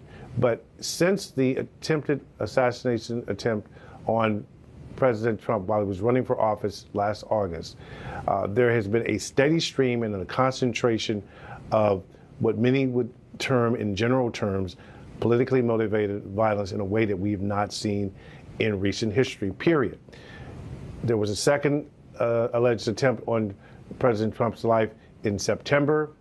Then we had the New Orleans New Year's Day terror attack, ISIS-linked. Then we had a bombing attempt, actually a large bomb detonated at a fertility clinic in California. You heard John talk about the Minnesota state officials who were murdered for political purposes. The governor's mansion in Pennsylvania set on fire. I can think of the case in Colorado where protesters are doused with a flammable liquid and literally set on fire. Israeli diplomats killed here in Washington outside of a museum. So make no mistake, we're in the midst of an extraordinary time, a challenging time, and what law enforcement is telling me is that they're going to have to rethink their efforts of how to apply resources to try to get on the front side of individuals like this who may be planning acts of violence. Brad, given everything John and Pierre just said, how concerned does law enforcement have to be now about copycats, given the high-profile nature of this shooting? I'm sorry, Diane, you were cut off, so I didn't hear the question. You mind repeating? I'm just wondering, given the string of events, right? We just heard John talk about political violence, Pierre talk about other instances of similar crimes here. Now we're seeing this essential assassination in front of thousands of people, one shot fired. How worried does law enforcement now have to be about copycats? Well, extremely worried. I don't think it's any surprise that shortly after this assassination, you had at least threats called in to black universities and to the Democratic National Headquarters here in D.C. The real dilemma, Diane, for law enforcement is if you look at, a number of the events that Pierre just went through, you're talking about individuals. You're not talking about a group. They may affiliate with people who think like them, but it's individuals who commit these acts, much like mass shootings that we talk about. So it's what's going on with that person. And the real trick is, A, how do you know about them? And B, more importantly, how do you know when they have decided they're going to go harm someone, like what happened Wednesday? And that's really tough to get in front of. I mean, you can't listen to every conversation, go to every social media site. It's just, it's not realistic to begin with. And so it comes down to, once we know we're at the shooter, we can have a bigger conversation about what I'm about to say. But was there indicators around him? Did he make comments about Charlie Kirk, and in particular that he was going to be at this university on Wednesday? When did he acquire this weapon? Where did he get it? Was it right before this occurred? There are indicators many times with people that they're going to go do something. Now, you have to be careful here, because just because they say they're going to do something, many times they're never going to do it. But you have to sort those out. But more importantly, you have to know about them. And if you don't know about them, the fallacy is, as you develop, as a community sees a troubled person, there's really nobody to sort of check on that person. You almost need law enforcement and the mental health folks to team up. And there are versions of that in some jurisdictions to sort of keep track of troubled people. And not so much that you're trying to lock them up, but many times just getting them help. But, I don't know how you pull that off, because we don't have enough resources as it is in law enforcement to pull them off, and to keep track of people I'm talking about is probably not realistic. But that's why this stuff falls through the cracks. It's really no one's fault. It's just that it's the nature of the type of attacks you're having, which are individuals. And I want to go back to Jacqueline Lee, who's there at Utah Valley University where this all happened. Jacqueline, what is the university saying, given that whole climate, about the security level at the event and their role in the investigation now? Yes, they've said that they're fully cooperating and they're working in tandem with local officials. But I have to say the biggest thing here, as we talk about, whether or not this person of interest is in custody, who it is, what the motivation was, is I think the reason why we're here. And when you look at how influential Charlie Kirk was, as we heard from John earlier, he was only 31 years old, yet he amassed a huge following online. On TikTok, he has more than 8.8 million followers. And part of why he was so effective and why so many people are mourning his death is because he was able to reach this huge youth population that had not registered to vote, and who felt like he amplified their voices. Over here, what you cannot see on camera is there is a growing memorial that started yesterday. And there's a sign there that says, "Thank you for being our voice when we felt silenced." And I think that's the sentiment that we're hearing from people both here on the ground as well as across the country, is as to why Charlie had such power when it came to getting people to vote, and with his conservative advocacy groups. When he founded Turning Point USA, that was in 2012, when he was only 18 years old. And he made it his mission to travel across the country and engage in that political discourse. He would debate people who differed in political opinions. When he was here at the university, he had launched his American Comeback Tour. He was going to be visiting more than 1,800 universities across the country. And he had this Prove Me Wrong table So what you saw that was posted online and part of his social media following is you would see in the video this split screen between him and any student who wanted to debate him on any topic. We also spoke with the individual who was an undergraduate who was in the middle of questioning him and debating him right when the shooting took place. And that individual said that he wanted to talk about mass shootings. He also wanted to talk about transgender issues. And I think that speaks to the power of Charlie Kirk and his influence, is because he didn't villainize the other side. Because unfortunately, with the political polarization that we've been seeing, that is what occurs. But what Charlie did is he would take the time to engage in that debate, and that is why he was so well respected across the country. Diane. And I just want to update for viewers just joining us. In the bottom left corner of your screen, we are awaiting a press conference in Utah where we expect officials will confirm that there is a person in custody in connection with the shooting death of Charlie Kirk. Sources are telling us that right now. We heard the president a little bit earlier this morning saying as much on Fox and Friends as well. Again, Kirk was shot and killed while speaking at Utah Valley University in front of a group of thousands of students. He was holding an event where he takes questions from people. He not only speaks, but also takes questions and sort of debates members of the audience or welcomes them to debate him. And in the middle of that, he was shot with one bullet, authorities say from over 100 yards away. And this is the video that the FBI released last night showing someone running across a roof of that building, kind of scaling and then jumping down off the building and running off. And now we are hearing from sources that they have a person of interest in custody. And our chief Washington correspondent, John Karl, is here. John, interesting to hear this news broken by the president himself. Yeah, a measure of just how closely involved he is with this case. Charlie Kirk, not just a political supporter, but a true friend, almost family member, almost member of the Trump family. I think that what Jacqueline's saying is very important about Charlie Kirk. He developed a following, I think in large part, and his following accelerated over the past year. Make no doubt about it. To see him at that college campus, not a particularly large university with a crowd that large, what attracted him, what attracted so many people to him is the willingness to engage with those on the other side, which is really increasingly rare in our divided country. He relished that. I wouldn't say that he didn't demonize the other side, because he did a fair amount of demonization, but he was willing to listen and to try to rebut. He went over to Oxford recently and did a big debate over there and took some really hostile questions and engaged in the back and forth.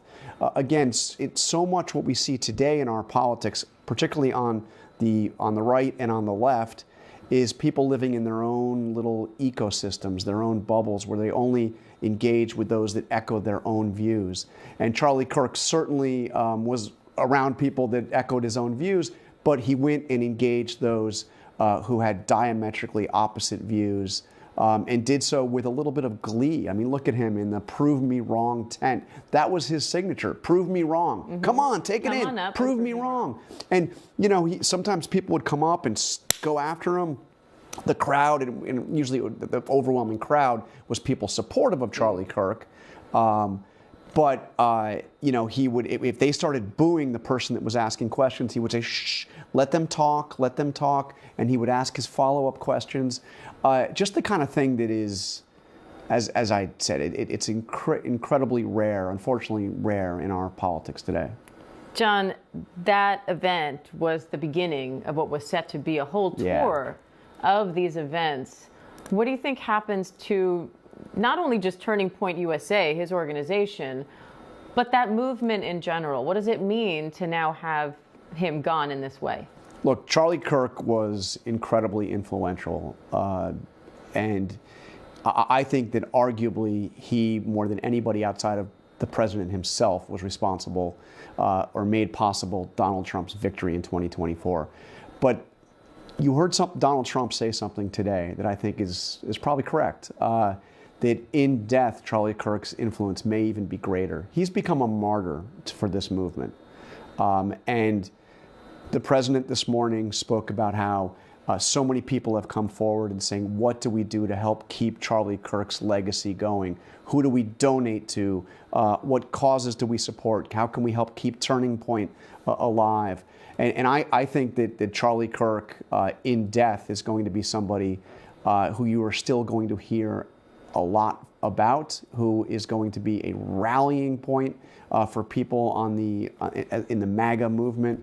I suspect the Turning Point will continue. Now, that said, he was an incredibly capable figure as an organizer. Really amazing for a guy in his 20s.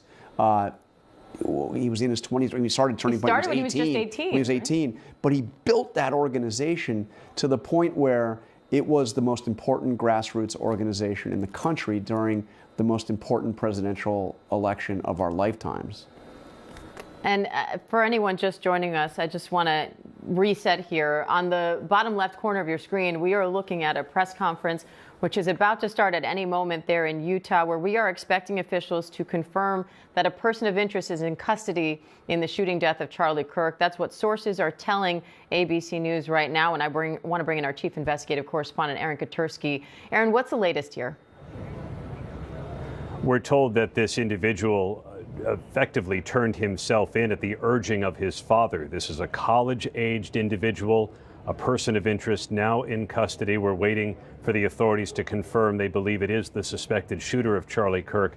His father recognized his son from the images that law enforcement officials had circulated through the press, and then encouraged his son to turn himself in. At first, we're told that the son did not want to do it, so the father ended up calling a pastor who also happens to be affiliated with the U.S. Marshals Service.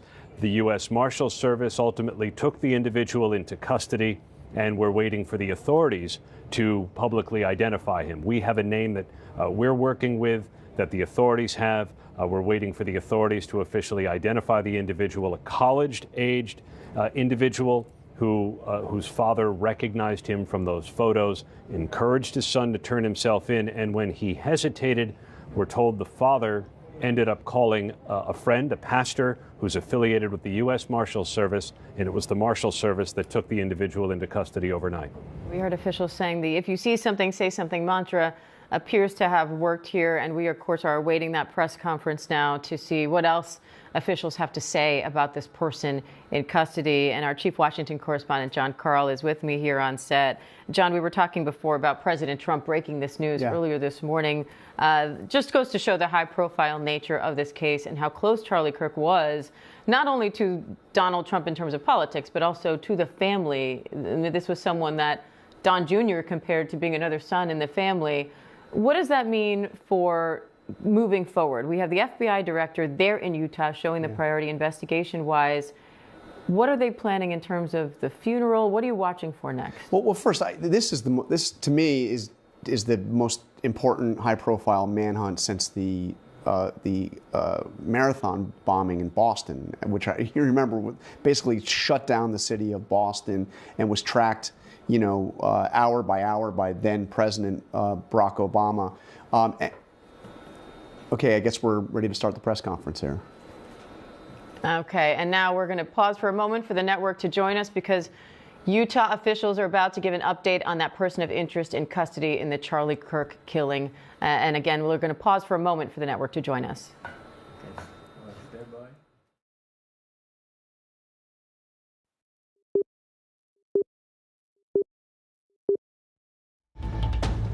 This is an ABC News special report.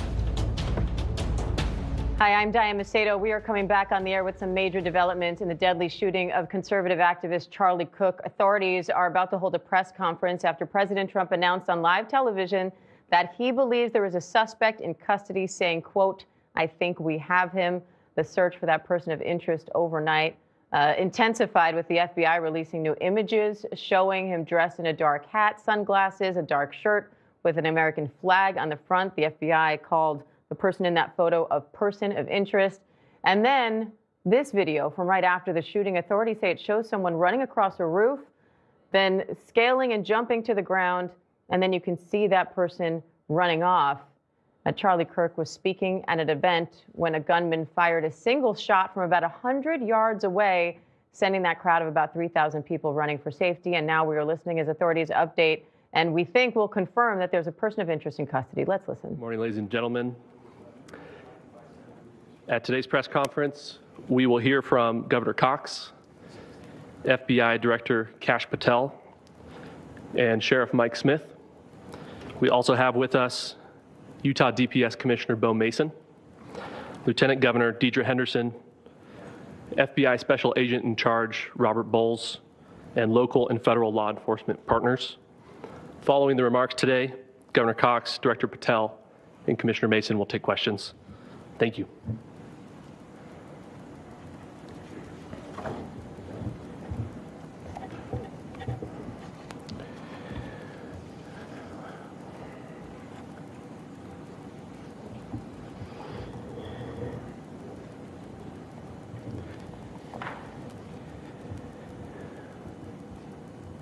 Good morning, ladies and gentlemen. We got him. On the evening of September 11th, a family member of Tyler Robinson reached out to a family friend who contacted the Washington County Sheriff's Office with information that Robinson had confessed to them or implied that he had committed the incident. This information was relayed to the Utah County Sheriff's Office and scene investigators at Utah Valley University. This information was also conveyed to the FBI. Investigators reviewed additional video footage from UVU surveillance and identified Robinson arriving on UVU campus in a gray Dodge Challenger at approximately 8:29 a.m. on September 10th, in which he is observed on video in a plain maroon t-shirt, light-colored shorts, a black hat with a white logo, and light-colored shoes. When encountered in person by investigators in Washington County on September 12th in the early morning hours, Robinson was observed in consistent clothing with those surveillance images. Investigators interviewed a family member of Robinson who stated that Robinson had become more political in recent years. The family member referenced a recent incident in which Robinson came to dinner prior to September 10th, and in the conversation with another family member, Robinson mentioned Charlie Kirk was coming to UVU. They talked about why they didn't like him and the viewpoints that he had. The family member also stated Kirk was full of hate and spreading hate. The family member also confirmed Robinson had a gray Dodge Challenger. Investigators identified an individual as the roommate of Robinson. Investigators interviewed that roommate, who stated that his roommate, referring to Robinson, made a joke on Discord. Investigators asked if he would show them the messages on Discord. He opened it and showed several messages to investigators and allowed investigators to take photos of the screen as each message was shown by Robinson's roommate. These photos consisted of various messages, including content of messages between the phone contact name Tyler with an emoji icon and Robinson's roommate's device. The content of these messages included messages affiliated with the contact Tyler, stating a need to retrieve a rifle from a drop point, leaving the rifle in a bush, messages related to visually watching the area where a rifle was left, and a message referring to having left the rifle wrapped in a towel. The messages also refer to engraving bullets and a mention of a scope and the rifle being unique. Messages from the contact Tyler also mentioned that he had changed outfits.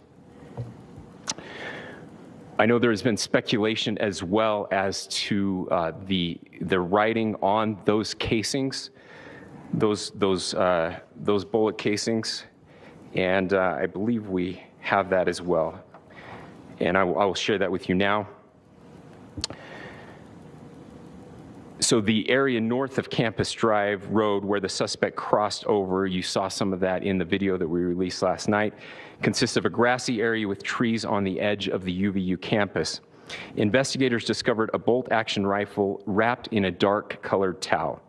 The rifle was determined to be a Mauser Model 98 30-06 caliber bolt-action rifle. The rifle had a scope mounted on top of it. Investigators noted inscriptions that had been engraved on casings found with the rifle. Inscriptions on a fired casing read, Notices, bulges, capital OWO, what's this question mark? Inscriptions on the 3 unfired casings read, "Hey fascist!" exclamation point, "Catch!" exclamation point. Up arrow symbol, right arrow and symbol, and 3 down arrow symbols. A second unfired casing read, "Oh Bella Chow, Bella Chow, Bella Chow, Chow Chow," and a third unfired casing read, "If you read this, you are gay, LMAO." We are indebted to law enforcement across the state who's worked seamlessly together, local law enforcement, state law enforcement, and our federal partners with the Federal Bureau of Investigation. We're grateful for everyone who worked together in such a short amount of time to find this person and to bring justice. I want to thank the public who has been so engaged, reviewing videos, helping us with sending in tips, and helping us get to this point. I want to thank the family members of Tyler Robinson who did the right thing in this case and were able to bring him into to law enforcement as well. I especially want to thank the family of Charlie Kirk, Erica, Charlie's parents, his children. I want us to be thinking of them as we bring justice in this case. They will be involved in that justice. We will be working very closely with them as we move through this process as well. This is a very sad day for our country, a terrible day for the state of Utah. But I'm grateful that at this moment we have an opportunity to bring closure to this very dark chapter in our nation's history. With that, I will now turn the microphone over to the Director of the FBI, Kash Patel. Thank you, Governor. This is what happens when you let good cops be cops. The FBI and our partners are proud to stand here today together to bring justice to the family of Charlie Kirk and honor his memory. I want to express my deep gratitude to President Trump, the Vice President, and the entire White House who have been so incredibly supportive with both resources and just personally to the FBI as a team. They had our backs the entire way, and I just want to express my gratitude for giving us the resources we need to operate in this space to bring this sort of justice at this sort of speed. In 33 hours, we have made historic progress for Charlie. Governor Cox, our partnership has been absolutely incredible these last few days. Our partnership will endure. Your state and local partners, your sheriffs, your DPS community has been unbelievably impressive in the hardest of times. And a case like this cannot be solved, cannot be brought without partnering with your state and local authorities. The FBI has a certain role to play, and we will play that role, and we will lead out for the federal government. But Governor Cox, we are so grateful for your state partnership that led out on this investigation. A little bit of the timeline. Charlie was shot at 12:23 p.m. on Wednesday. The first FBI agents arrived on scene in 16 minutes with chiefs of police at 12:39 and secured the scene. The FBI immediately launched fixed-wing assets. We utilized these assets to transport personnel, specialty technicians, hostage rescue teams. We also utilize these assets to go back and forth from the East Coast and here in Utah to transport forensic evidence and other evidence that will be analyzed and is being analyzed at our FBI laboratories in Quantico and other laboratories, including the ATF.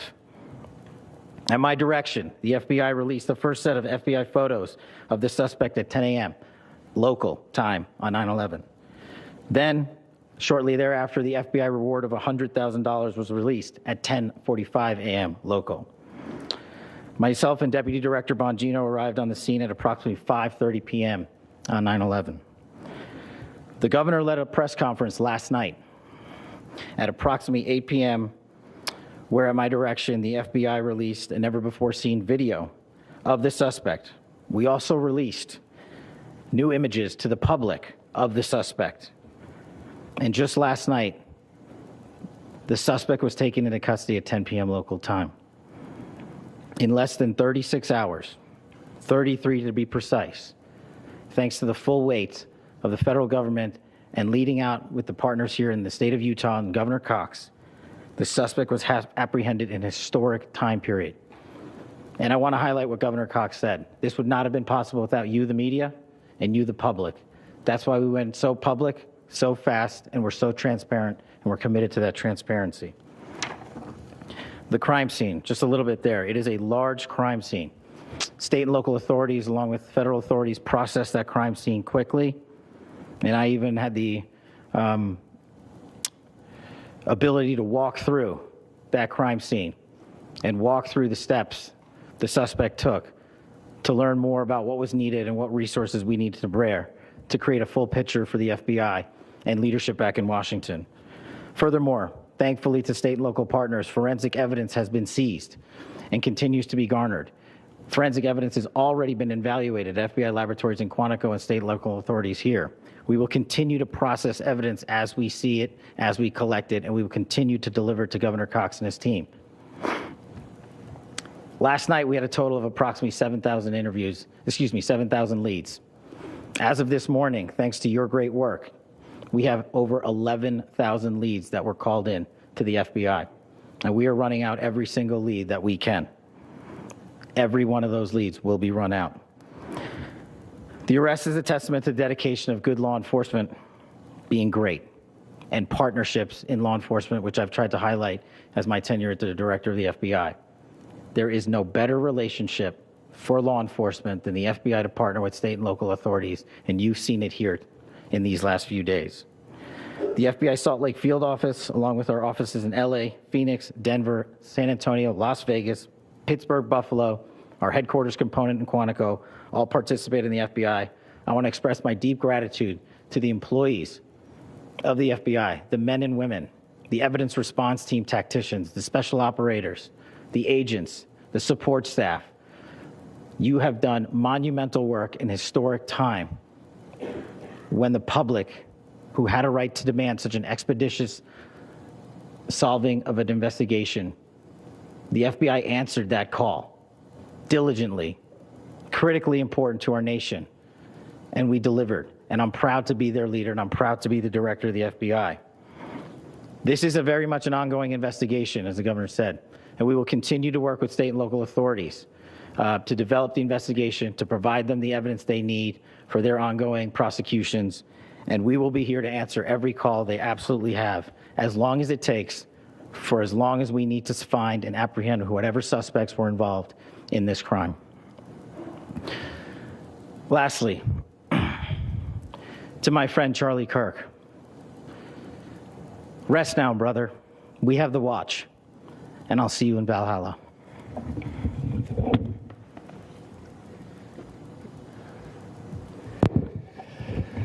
Thank you, and good morning. I would just like to take a few minutes as the sheriff to express my gratitude for everybody who has played a part in this investigation. As you know, it's been a vast, a complicated, and a very, very fast-paced investigation. You're looking at people standing up here who are running on, if they got an hour's sleep in the last couple of days, they're probably lucky. It has been very taxing. It has been so impressive, speaking on behalf of the local law enforcement, to see the cooperation that we've seen in this type of case. Across the state, sheriffs, chiefs, our state partners have stepped up and have come to the call on anything that we needed. Our county chiefs have been phenomenal. Our Utah County Attorney, Jeff Gray, who's standing up here with us, has been phenomenal in leading us through this investigation. I would like to thank the federal government for their resources, their assets. Our local team here, our FBI team, has been extraordinary in helping us work through this and bring this person to justice. Most of all, I would like to thank the public, and specifically, I would like to thank the public who turned to prayers and who turned to positiveness for us. I would like to thank them on behalf of the law enforcement community, because we needed those prayers That's what we needed to get through this. We needed your support, and you gave it to us. We needed your patience, and you gave it to us. And I would like to thank you for the Kirk family, because that's what they need, is your support and your prayers, and that will get us through all of this. So thank you, everybody, for everybody that have stepped up. We've had such a phenomenal response to this. Thank you.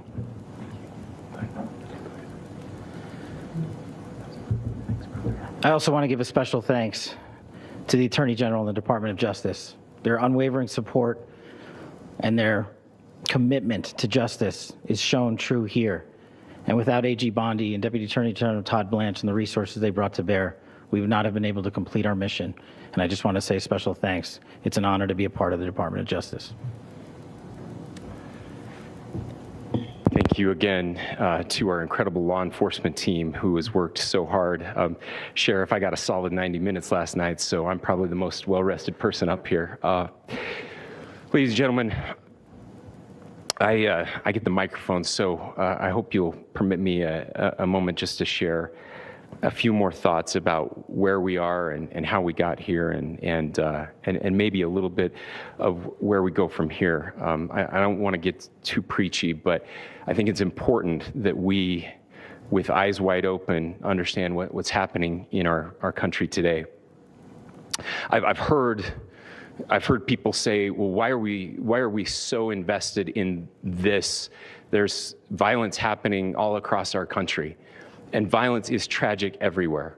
And every life taken is a child of God who deserves our love and respect and dignity. This is certainly about the tragic death, political assassination of Charlie Kirk. But it is also much bigger than an attack on an individual. It is an attack on all of us. It is an attack on the American experiment. It is an attack on our ideals. This cuts to the very foundation of who we are, of who we have been, and who we could be in better times. Political violence is different than any other type of violence for lots of different reasons. One, because in the very act that Charlie championed of expression, that freedom of expression that is enshrined in our founding documents, in having his life taken in that very act, makes it more difficult for people to feel like they can share their ideas, that they can speak freely. We will never be able to solve all the other problems, including the violence problems that people are worried about, if we can't have a clash of ideas safely and securely. Especially those ideas with which you disagree. That's why this matters so much. Over the last 48 hours, I have been as angry as I have ever been, as sad as I have ever been.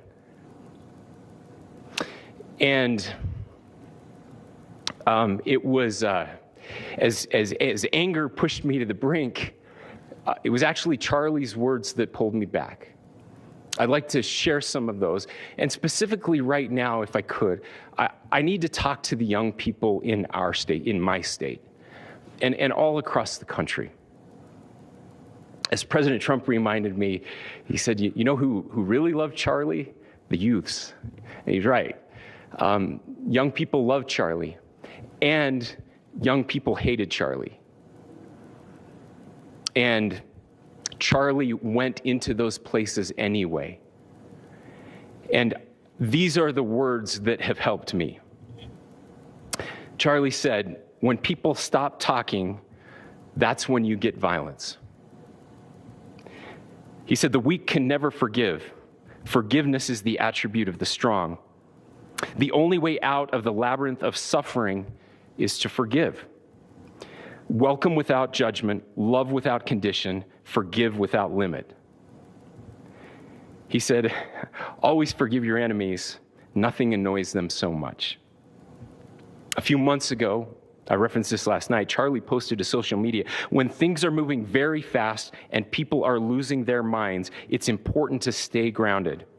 Turn off your phone, read scripture, spend time with friends, and remember, internet fury is not real life.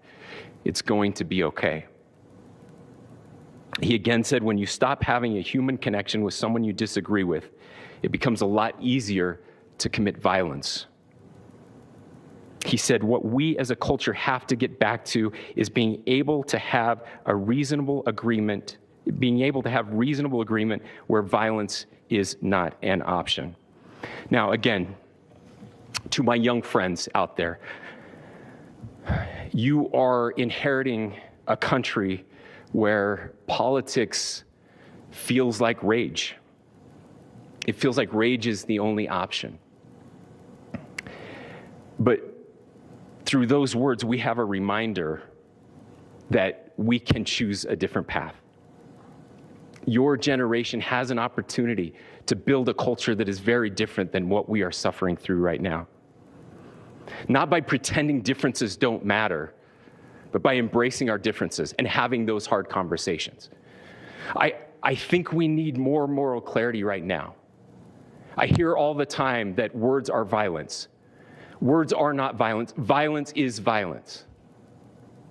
And there is one person responsible for what happened here.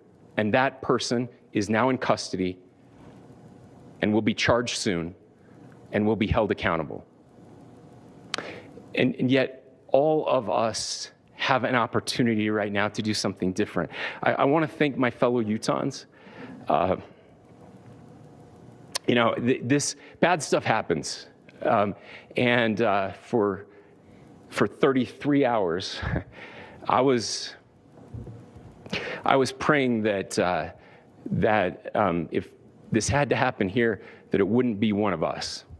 That somebody drove from another state, somebody came from another country. Sadly, that prayer was not answered the way I had hoped for, just because I thought it would make it easier on us if we could just say, hey, we don't do that here. And indeed, Utah is a special place. We lead the nation in charitable giving. We lead the nation in service every year. But it did happen here. And it was one of us. But I want you to look at how Utahns reacted the last 2 nights. There was no rioting. There was no looting. There were no cars set on fire. There was no violence. There were vigils and prayers and people coming together to share the humanity. And that, ladies and gentlemen, I believe is the answer to this. We can return violence with violence. We can return hate with hate. And that's the problem with political violence, is it metastasizes, because we can always point the finger at the other side. And at some point, we have to find an off-ramp, or it's going to get much, much worse. But see, these are choices that we can make. History will dictate if this is a turning point for our country. But every single one of us gets to choose right now if this is a turning point for us. We get to make decisions. We have our agency. And I desperately call on every American, Republican, Democrat, liberal, progressive, conservative, MAGA, all of us to please, please, please follow what Charlie taught me. I'll just conclude with words I share often from a friend and author, Yuval Levin, who was asked if he was optimistic about our country. And he said, I'm not optimistic. He said, I hate optimism. Like, that sounds bad. But he said, optimism is a vice. It's this idea that good things are just going to happen. And he said, in the history of the world, good things have never just happened. He says, I'm not optimistic, but I am hopeful. And Hope is the virtue that sits between the vices of optimism and pessimism. Hope is the idea that good things are going to happen because we can make them so. I still believe in our country, and I know Charlie Kirk believed in our country. I still believe that there is more good among us than evil. And I still believe that we can change the course of history. I'm hopeful because Americans can make it so. Ladies and gentlemen, we're happy to answer any questions you might have. Can you speak to whether the suspect is speaking with authorities and his demeanor, Tyler Robinson, when he turned himself in? I cannot speak to that right now. Governor, how do you interpret the agreements on casing? Well, I will leave that up to you to interpret what those engravings mean. I think the clearest one that says "catch fascist," there's not. And by the way, that's like catch like a ball, catch this. That's I think that speaks for itself. Governor, you indicated that he had been communicating. You talked about this level of hatred that this person expressed. Beyond that, is there anything in your view that you discovered that may have radicalized or changed him to prompt him to commit such a horrific? There's nothing more that we can share at this time. Governor, you indicated that he had been communicating with a friend on Discord about the gun. Do you anticipate any more arrests? We do not at this time have any information that would lead to any additional arrests. You believe he acted alone? Yes, but the investigation is ongoing. How he came into custody of police and where he is right now? Yes, so right now, Mr. Robinson has been booked into the Utah County Jail. You heard the president this morning report that he was taken into custody, that his family and a friend helped to deliver him into custody of law enforcement in Washington County. For those of you that don't know where Washington County is, it is the southwesternmost part of the state of Utah. It's about a 3.5 to 4 hour drive from here, where we are right now, and that's where he lived and where they turned him in. Please, go here. About the family is saying. I can't share any more than what I've already shared. Yeah.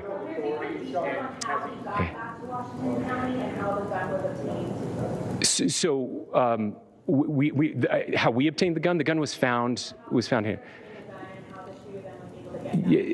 So I don't have much more details on that.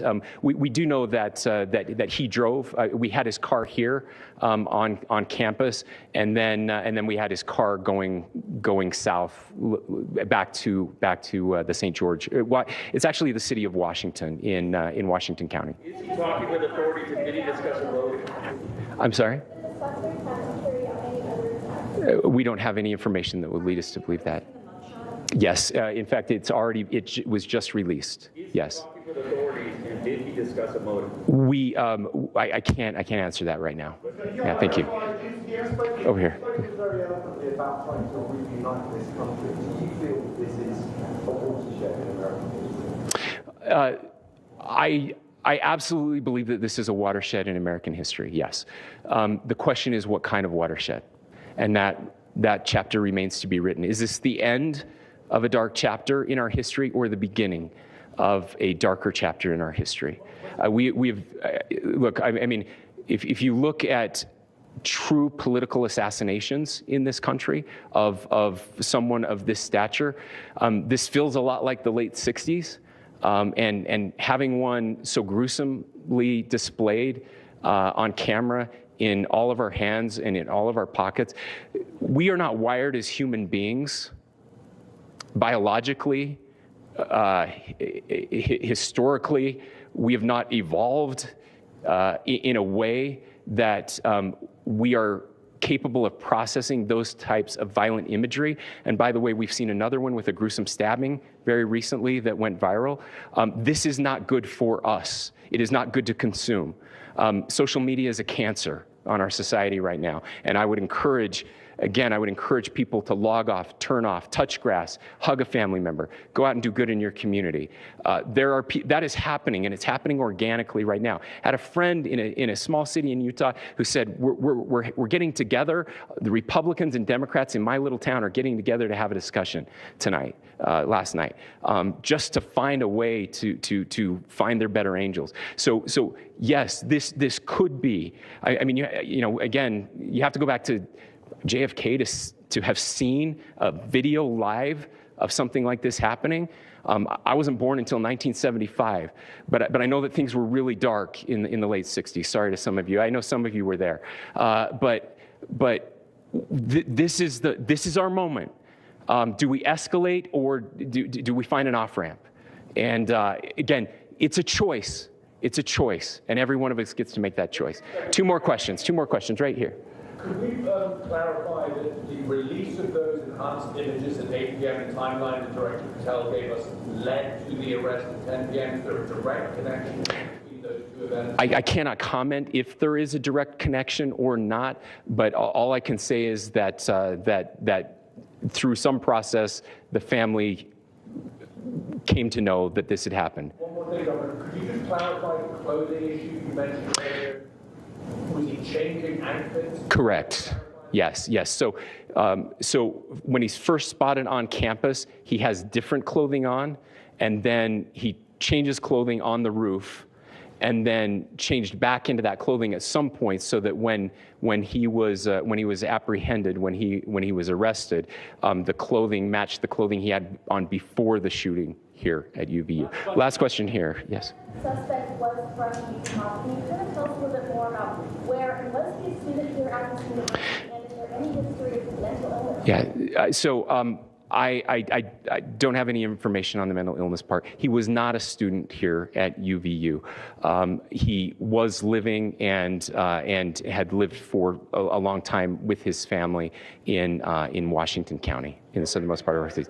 Thank you, everyone, for your great work in getting this information out. I just say, process-wise, this may be important. I know many of you aren't familiar with the process in Utah. I think it's important that you understand that. Basically, we have 3 days for charging documents to be filed. A CI will be filed. We'll have more information then, more detailed information as those charging documents are filed in preparation for a preliminary hearing. So 3 days. So we would anticipate then that early next week those charging documents will be filed. We will obviously be working. The county attorney will be working very closely with Mr. Kirk's family as those documents and decisions are prepared and made. Thanks, everyone. We are listening there to authorities in Utah now confirming a suspect is in custody in the shooting death of conservative activist Charlie Kirk. That was Republican Governor Spencer Cox saying blatantly, "We got him," at the very top of that press conference, identifying the suspect as Tyler Robinson. They haven't revealed his age, but yesterday they said they were looking for someone college-aged, and now they're saying that Robinson was brought to their attention by a family member, that a family member contacted a family friend with implications that Robinson had been involved in this shooting, and that family friend then contacted law enforcement. And now they're saying they have evidence showing Robinson arrived on campus at Utah Valley University at 8:29 in the morning. At some point, he changed clothes. Investigators are saying he executed that shooting and then changed again after leaving campus. Now they have spoken to not only his family, but also someone they identify as his roommate. And they are talking more about some messaging on those bullet casings, including a message that say, "Hey, fascist, catch." And now we are getting in that suspect is 22 years old. I want to go over to our chief national correspondent, Matt Gutman, who's there at Utah Valley University in Utah. And Matt, I want to start with these conversations that law enforcement say they have already had with this suspect's family and roommate. It seems they've done a lot of work just over the past 12 hours, Diane. And I think one of the important things to note for the public is that the governor of Utah, Spencer Cox, said there is no ongoing threat to the public. They believe that this man acted alone without accomplices, so no ongoing threat to the public. And one of those things that you just mentioned, they contacted this roommate. The roommate allegedly showed them messages from Discord, that's a social messaging app, from the suspect, in which he indicated that he had left a rifle of the same description with the scope, wrapped in a towel, in bushes, not far from campus, exactly as authorities had found them, apparently asking the roommate to help him hide it. That interesting note about him coming to campus hours before Charlie Kirk took the stage, about 4 hours before, scoping out the campus, and then changing on top of the roof into those dark clothes before taking that shot. And as that video we've seen for the past 8 or 12 hours, then scampering across the roof, dropping down to the ground on campus, and then sort of jogging and then walking off and melting into the neighborhood nearby, and then changing back into the clothes. And again, both Kash Patel, the FBI director, and Utah Governor Spencer Cox thanking the public for their help. Apparently it was a family member who saw something, who discussed it with Tyler Robinson and convinced him somehow to turn himself in. Apparently there was some give and take, but eventually Tyler Robinson turned himself into authorities, U.S. Marshals, very late last night. And finally, this event is over, although the governor said the investigation is ongoing. Diane. And I want to bring in Chief Investigative Correspondent Aaron Katersky, too, because they're painting a picture here from the family, saying Robinson grew more political over the past few years, and even had a conversation just days ago with the family about the fact that Charlie Kirk was coming to this campus. They're also talking more about the physical evidence here, Aaron, revealing more information about the gun and more information on what you reported yesterday about messages on those bullet casings. It's still not clear what those messages fully mean or how investigators believe they fit into this puzzle leading to the death of Charlie Kirk. But one of those messages found on one of the unspent cartridges along with that bolt-action rifle said, "Hey, fascist, catch," with an exclamation point. You heard Governor Spencer Cox say the intent of that message seemed clear as day. Other messages were a bit more obscure, including one that said, "If you read this, you are gay." Again, these shell casings and the gun have been taken to the FBI lab in Quantico, Virginia, for analysis. The investigators may have more to say on the meaning of these inscriptions a bit later. The authorities also did say that in recent time, the family noticed Tyler Robinson, 22 years old, becoming a bit more political. Although I have to tell you, Diane, we've spoken to some acquaintances of his who said they never heard him talk politically. But according to the family and what they told investigators, he had become more political. And at a recent dinner, he had even mentioned Charlie Kirk coming to the UVU campus. We know that Robinson attended Utah Valley University for about a semester before transferring to a technical college where he was said to be studying to become an electrician. In that dinner with family, Tyler Robinson, according to the governor, told his family he did not like Charlie Kirk or his viewpoints. Diane? And I want to bring in our Chief Justice Correspondent, Pierre Thomas, too, because, Pierre, the FBI director himself is there in Utah. We just heard him talking about the law enforcement response, saying this apprehension came just 33 hours after the shooting. And he mentioned something you mentioned just a little while ago, talking about the critical role that the public played in this arrest. Diane, this is an incredible story that we saw unfolding at the press conference. Namely, they decide to release the photographs. They believe because the photographs were so crystal clear that a family member or an associate or a friend, someone would see it and recognize the suspect and then reach out to law enforcement. And that's exactly how this went down, according to our sources. A family member, we believe the father, saw the photograph, confronted Tyler Robinson about it. Initially, talked to him about turning himself in. The son apparently wouldn't do it, according to our sources. They then reached out to a member of the U.S. Marshals Task Force who got involved, and then they were able to convince this young man to wait. The marshals showed up. He was taken in without custody.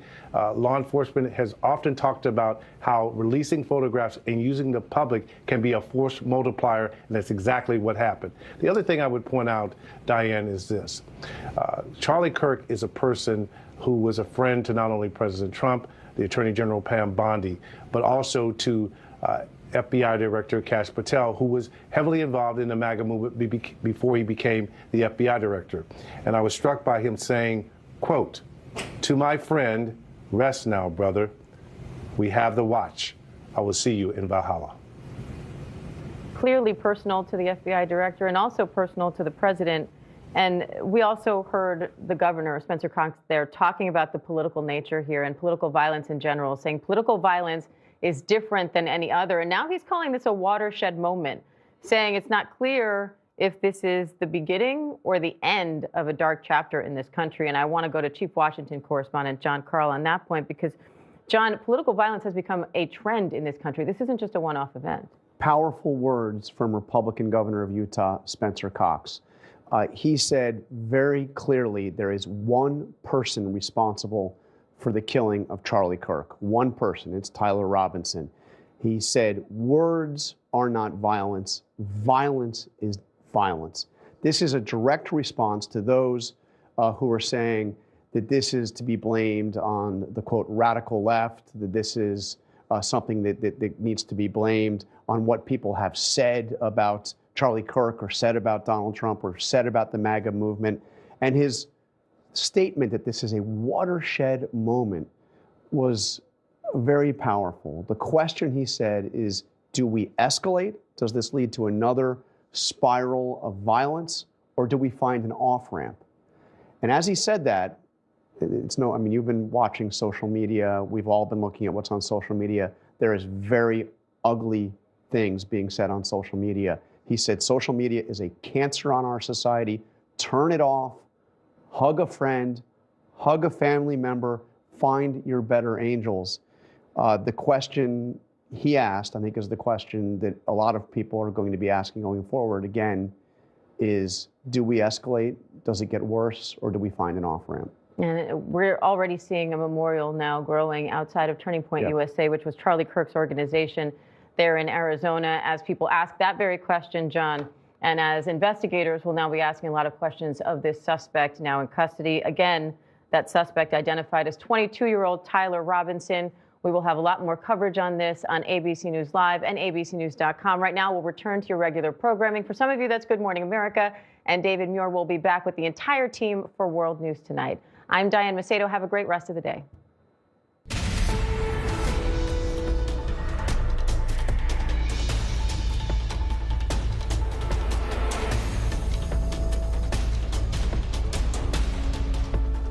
Hi, I'm Diane Macedo. We are following breaking news. We now know the name of the man officials say killed conservative activist Charlie Kirk. That suspect is identified as 22-year-old Tyler Robinson. Investigators say he is the person who fired that one shot from a rooftop more than 100 yards away while Kirk was speaking at Utah Valley University. And take a look at this moment. Utah Governor Spencer Cox announced the breakthrough, saying blatantly, we got him. Good morning, ladies and gentlemen. We got him. On the evening of September 11th, a family member of Tyler Robinson reached out to a family friend who contacted the Washington County Sheriff's Office with information that Robinson had confessed to them or implied that he had committed the incident. Officials say the suspect was taken into custody in St. George, Utah, after his father recognized him in police photos that had been made public. And they say it was Robinson's father who told his son to turn himself in. And they say he called a youth pastor who then contacted U.S. Marshals, who then took Robinson into custody. I want to bring in Chief National Correspondent Matt Gutman on the scene. Matt, we're getting that this was the father from sources. Officials just said a family member here. But they painted this picture of already having spoken to Tyler Robinson's family, and the family saying, listen, he got more political over the years. Just a few days ago, he mentioned this event with Charlie Kirk, and they were clearly worried once they started seeing these reports. I think they were, and I think it became quite clear once they saw those images, Diane, that we've been looking at for the past 12 hours or so since they were disseminated by the FBI and Utah officials of the suspect. Now we know it's Tyler Robinson, 22 years old, walking up that stairwell towards the roof, taking the perch on the roof, and of course then running off the roof immediately after taking that shot, dropping down to the grass on the campus, and then jogging and then walking off. Something else that appeared really damning from this press conference. It wasn't just that they were alleging that they have a suspect. They also say that they contacted that suspect's roommate. The roommate then showed investigators messages that Tyler Robinson allegedly sent on Discord. That's a social media channel, essentially, talking about that very unique type of rifle that he used, a .306 caliber bolt action, high-powered rifle wrapped in a towel with a scope. That's the exact same rifle that officials say that they found in the woods about 300 yards in that direction.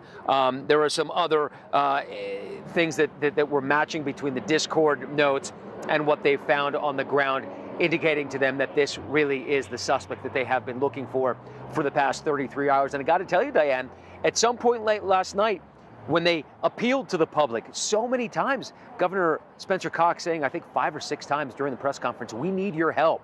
The FBI saying the same thing with that $100,000 reward, that this suspect seemed like maybe they got away. They had a 33-hour or whatever hour head start on authorities. You could have driven to New York or Chicago or Mexico from here in that time. But it turns out that the suspect ended up just driving home. One other interesting detail, Diane, that the governor mentioned is that the suspect arrived here, literally right here on campus, at about 8:29 a.m. on September 10th, almost 4 hours before he allegedly took that fatal shot against Charlie Kirk. Don't know exactly what he did, but we know he mounted that building, took that perch on the roof at about 11:52, and they have essentially been able to track his exact and every movement on campus through surveillance footage up to and until after he jumped off that roof and scampered into the neighborhood. So the last thing that the governor said is that this process in Utah is that there are 3 days before authorities can draw, or have 3 days before drawing up these charging sheets. So it's likely that Tyler Robinson will have his first court appearance early next week, Diane.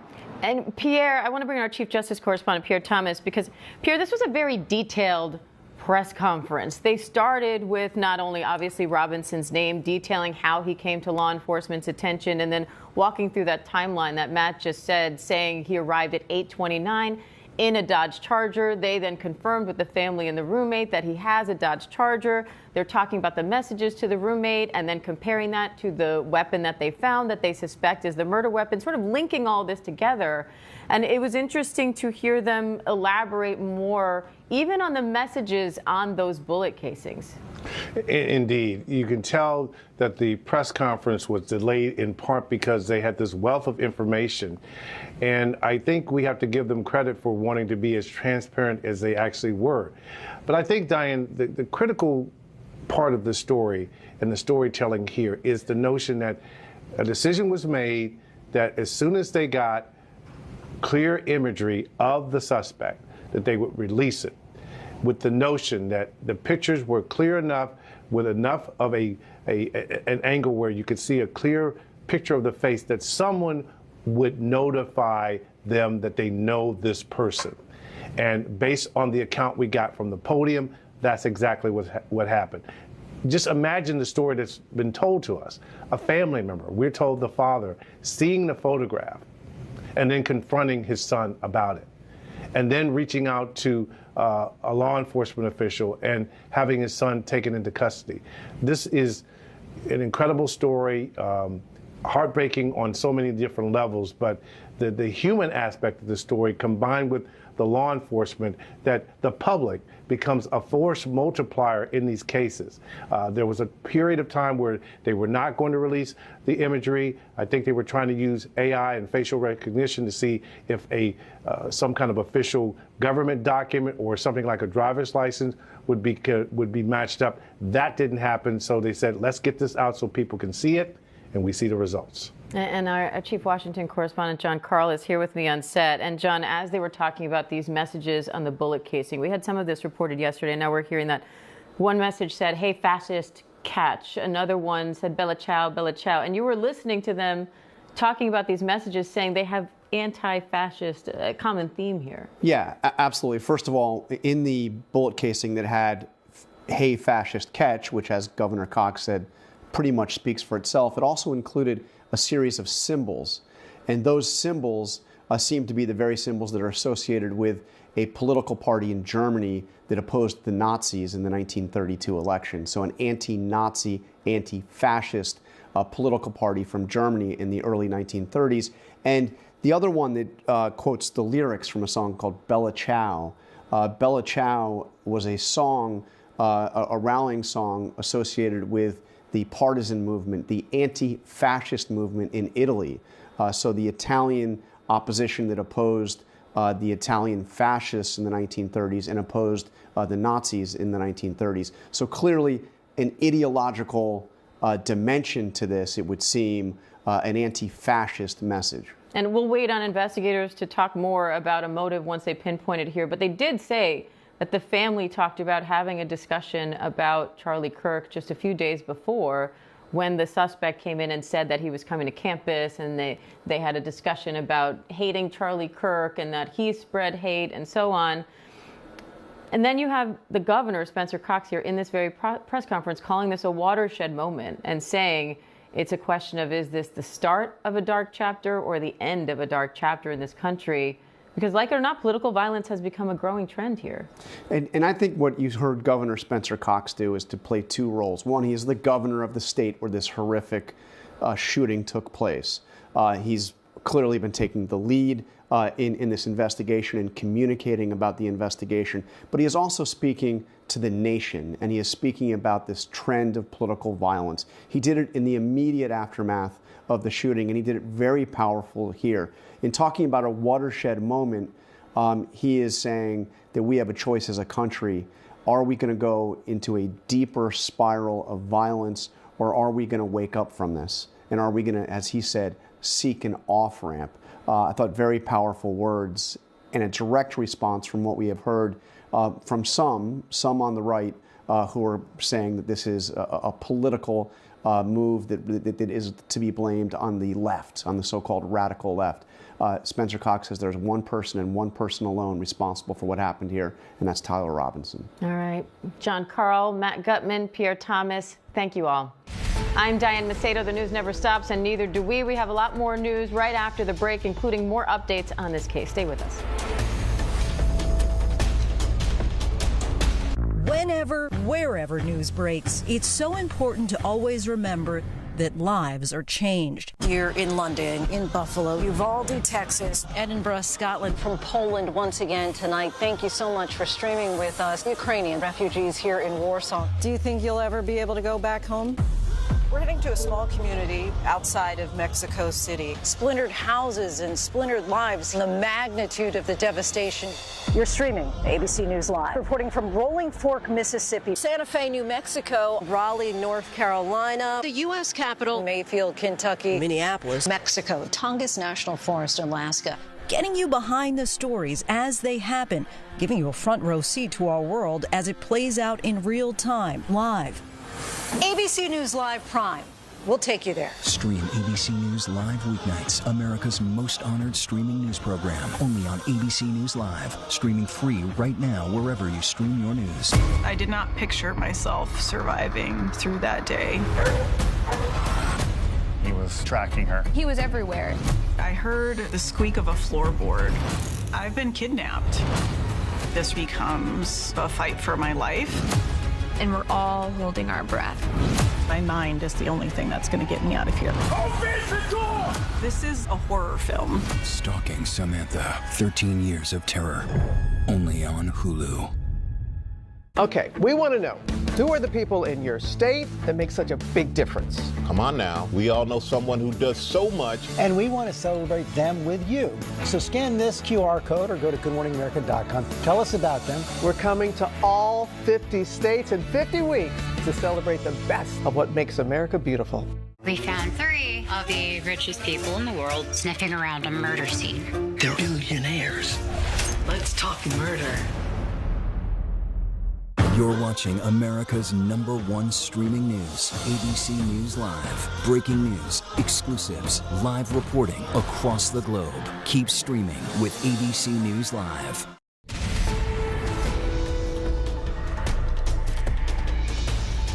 Hi, I'm Diane Macedo. Let's get right to that breaking news. Officials are identifying a suspect they say is in custody in the death of conservative activist Charlie Kirk. They're identifying that suspect as 22-year-old Tyler Robinson. Investigators say he fired one shot from a rooftop more than 100 yards away while Kirk was speaking at Utah Valley University. And here's the moment Utah Governor Spencer Koch broke the news. Good morning, ladies and gentlemen. We got him.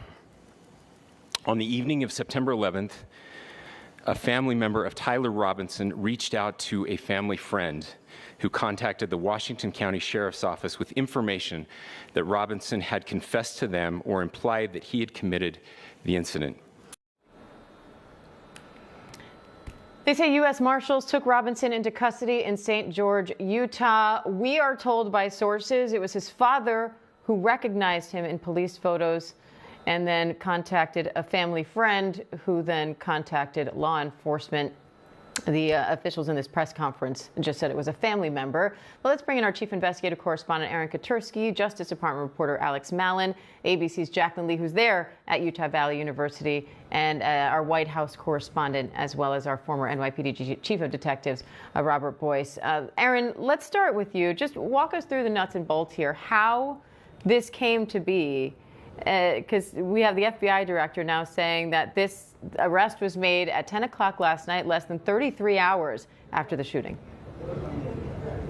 And only a couple of hours after the authorities held a press conference, Diane, in which they said the suspect was still at large. So it really was a heads-up member of the public, a family member who recognized Tyler Robinson from the surveillance images law enforcement authorities had released, showing the young man in black clothing, a distinctive shirt, hat, backpack, and sneakers.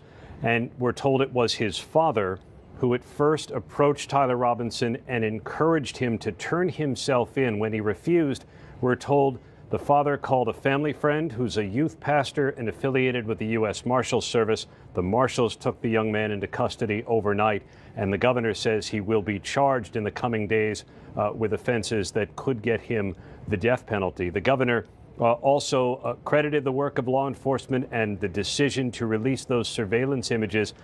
He also said that authorities have established he was on campus at Utah Valley University, where he attended for a semester before transferring to a trade school, we're told, about 4 hours before the shooting of Charlie Kirk. He changed clothes twice, authorities said, before making his escape by scampering off that rooftop and into the woods. The authorities said they've been able to link him to the bolt-action rifle allegedly used in the killing of Charlie Kirk through messages that a roommate provided on Discord. Some of the content that Tyler Robinson allegedly wrote on that platform mentioned needing to retrieve a rifle wrapped in a towel, and that is where and how the authorities said they found the gun, wrapped in a towel in the woods, Diane. And Aaron, they also talked more about messages found on those bullet casings, one that said, "Hey, fascist, catch," and a few others.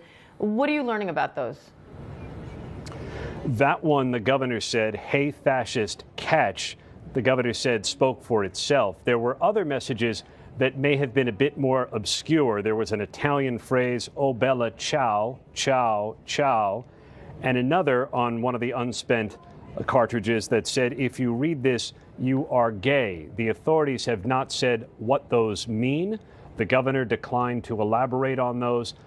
The cartridges and the weapon have been sent to the FBI lab in Quantico, Virginia for analysis, and investigators will no doubt try and figure out how those might help them establish a motive.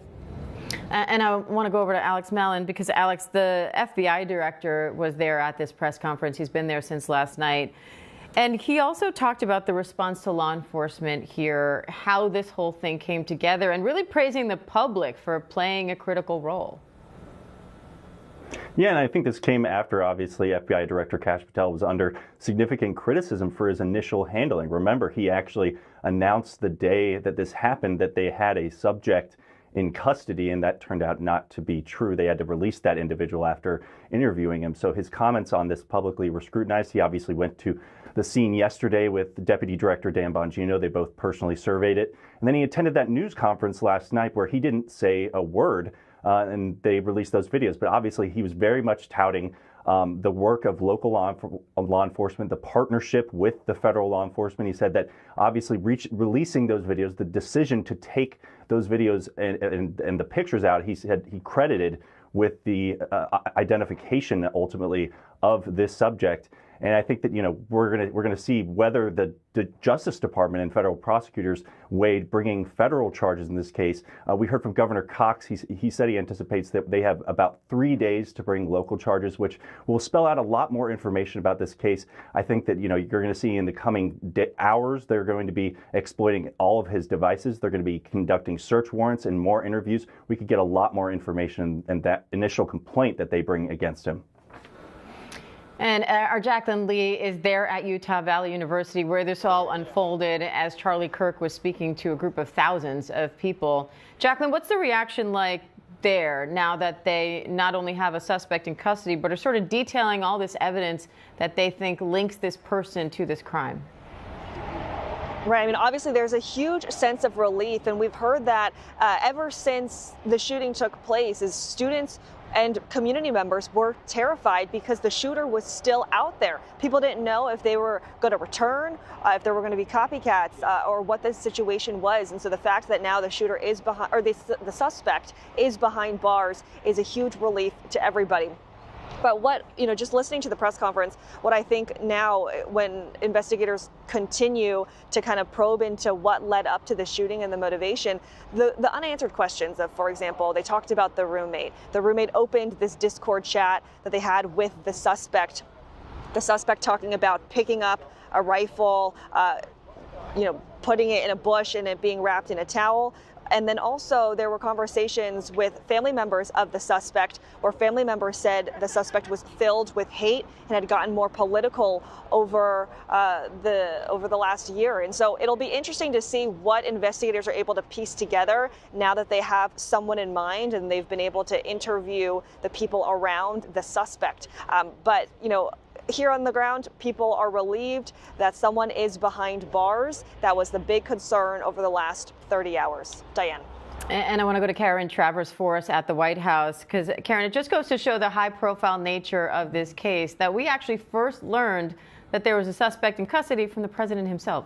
He announced it this morning, Diane, in an interview on Fox News, said that he was briefed on it just 5 minutes before he walked out there onto the set and had been told that the law enforcement officials thought they had their guy. Then, of course, we got all those details from law enforcement and Governor Cox out in Utah. But the president had talked at length about what would happen next, and he was said that he would like to see a speedy trial for the suspect, and he said he would hope that he gets the death penalty for the crime that he committed. That's what the president had said earlier today. You know, and Diane, he was also asked about what happens now with this country, which feels so divided, and these continued instances that we keep seeing of political violence. And the president kept up the message that we heard from him earlier this week, right after the shooting, where he was blaming what he called the radical left. He said they're the problem. They're vicious, they're horrible, they're politically savvy.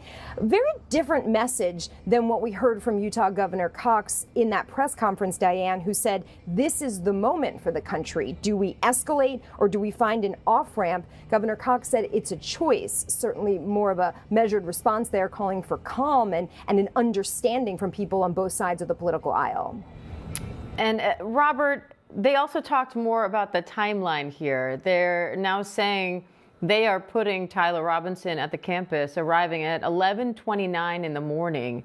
What did you make of how they laid all that out, saying he arrived in a Dodge Charger, and then they confirmed with the family and the roommate that he had a Dodge Charger, talking about how he changed clothes, how he got off campus, and trying to piece together all these pieces of evidence to lay out this puzzle?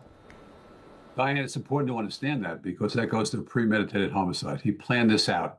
He got there early. He had clothes. He had the gun. Probably cased out the entire location. May have stood where Charlie was shot, and then looked up and looked for a vantage point and scoped that out. So he gave him plenty of time to do that. The car is important. It's a 250-mile trip back and forth to where he came from. Again, premeditation right there. You look at this, things like that. Very strong timeline here. Kash Patel, the director Patel, said They put the photos out at 10 o'clock in the morning. At 10 o'clock at night, they had him in handcuffs. So it was a 12-hour window right there. That moves quickly, goes to this power of the media release of these images. And I want to bring in Catherine Falders as well, who's been following this very closely for us.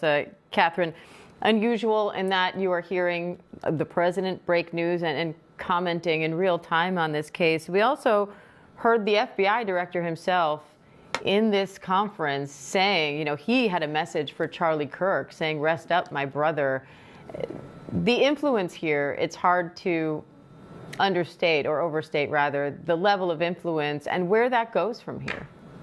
Yeah, and I am obviously curious where that does go from here. Obviously, the president, the first person this morning in an interview on Fox and Friends announcing that the suspect was in custody. Of course, Trump didn't identify him at the time. We know that Kash Patel flew down to Utah yesterday and was on the ground. You showed some of those pictures earlier of him right up there on the roof at the crime scene. That was taken yesterday when he got into town. We also, of course, saw those images of Vice President J.D. Vance flying to Utah to retrieve the casket with Charlie Kirk, of course, the family as well, his wife, flying Air Force Two home there to Arizona. So yes, the influence here, of course, is broad, and we're seeing that with all of these officials and in the comments that they're making. I just want to comment on that video that you're playing there on the screen.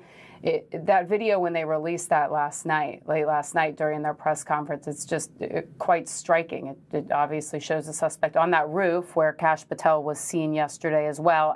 Of course, not the same day, but visiting the crime scene, shows him escaping. It was really after that video, Diane, was released that all of this really started moving into motion, right? They had this press conference. We were told by sources that, of course, while they had some names, they hadn't at that point identified somebody and didn't know where he was. They laid out the timeline in a pretty striking way in that press conference just a moment ago, and obviously were able to use the public to identify him and, of course, a family member, which we heard in that press conference. So yes, the influence here the Republican influence here will continue. Of course, we'll still continue to hear from Trump. And as we know, we've talked about this a lot, Trump credits Charlie Kirk with a lot of his election success, especially with the youth vote.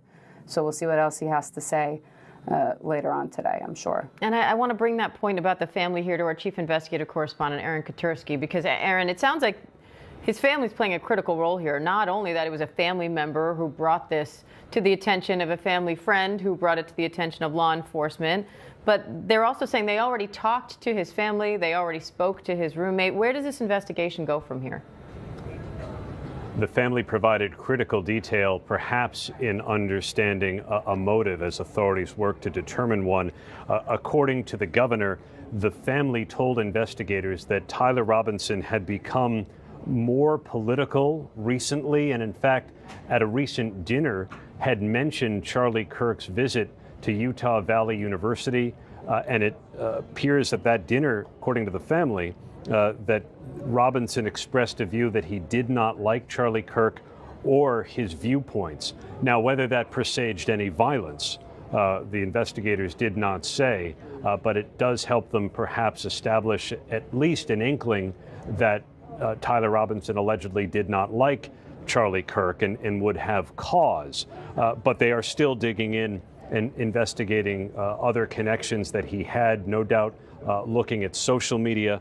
On Discord is where authorities said he mentioned needing to retrieve a rifle, the single bolt-action rifle that the authorities recovered in a wooded area. They said it was wrapped in a towel, and the message on Discord also mentioned the gun being wrapped in a towel. So, Diane, that's giving them confidence. They have the right individual, and the governor said he would be charged with the murder of Charlie Kirk in the next couple of days. All right, big thanks to Aaron Katursky, Alex Mallon, Jacqueline Lee, Karen Travers, Robert Boyce. Thank you all, and we will bring you the latest on this story throughout the day right here on ABC News Live. Coming up, we're also taking a look at Prince Harry's surprise visit to Ukraine, why he went there, and who he'll be visiting during his trip.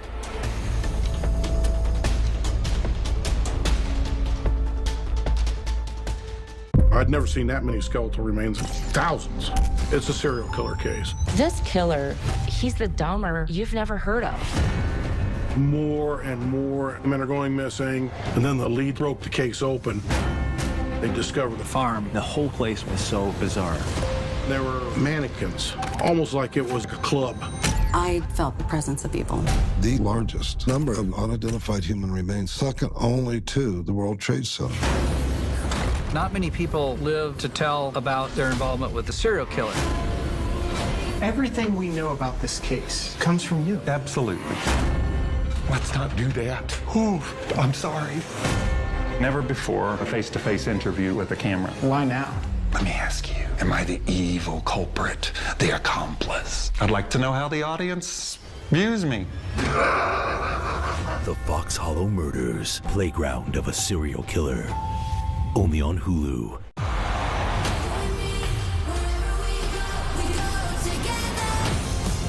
Our friendship had some bumps in the road. Who's the band's leader? We were kind of a mess. And it led to a lot of drama. Sup? Hi, Lucas Jasper. We all like the same guy?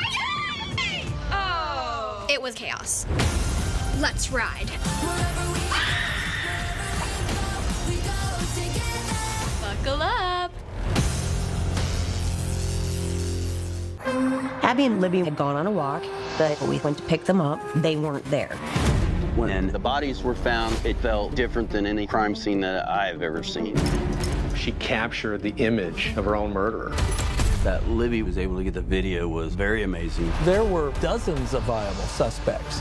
Here's the rest of the story. Here's what they didn't tell you. The person that did this is pure evil. Capturing their killer. The Girls on the High Bridge. Only on Hulu. Disney's Lilo and Stitch is now available on Disney+. Come here, boy. He is your responsibility. Got it. We promise. Yeah. The global phenomenon has finally landed on Disney+. He's so cute and fluffy. I'm so glad I found you. Disney's Lilo and Stitch, now available on Disney+, rated PG. And right now, get Disney+, Hulu, and all of ESPN with an incredible limited time offer. We loved your son. Thank you. We loved Malcolm Jamal. Thank you, Robin. Malcolm Jamal Warner, beloved TV star, musician, husband, father. His heartbreaking, shocking death. It was so sudden. It was so sudden. And now Tuesday, his mother with Robin. What is it that you were told about that day? The deeply emotional, loving interview. Are you feeling love from folks? Oh, yes, absolutely. Tuesday morning on ABC's Good Morning America. There was the doctor, the loving husband, the incredible stepfather. And then there's this monster. There was a bombshell. Someone found a hidden camera in the bathroom. 3,000 videos, 1,400 photos. This betrayal was terrifying. He wanted to kill my son. Once I tell the police what I have to say, he'll never get out. Betrayal under his eye. Only on Hulu.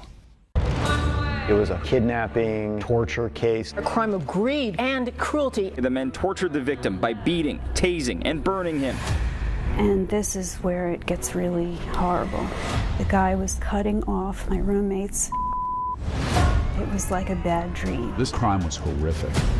He's a psychopath. How could you possibly defend somebody like that? This was a story about greed, sadism, evil. Wicked Game, Devil in the Desert, only on Hulu. What does it take to be the most watched newscast in America? We are part of an operation. Is this our Combat Operations Center? Militants came in from different directions. Nuclear reactor. So you have a couple loaded and ready to go. We've got a home right here, engulfed in flames. The scene here, apocalyptic. How important it made to USA. Great work. Hi, appreciate you. Thank you. Ismail? David.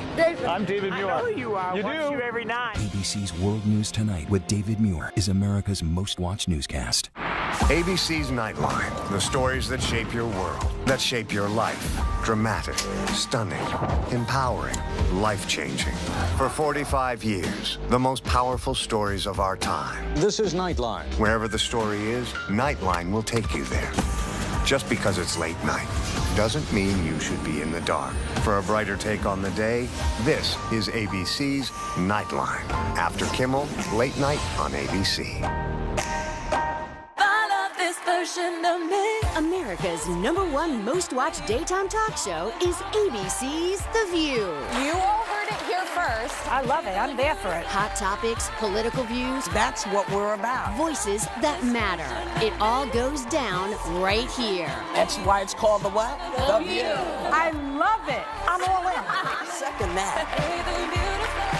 This is going to be must-see TV, and so much could happen.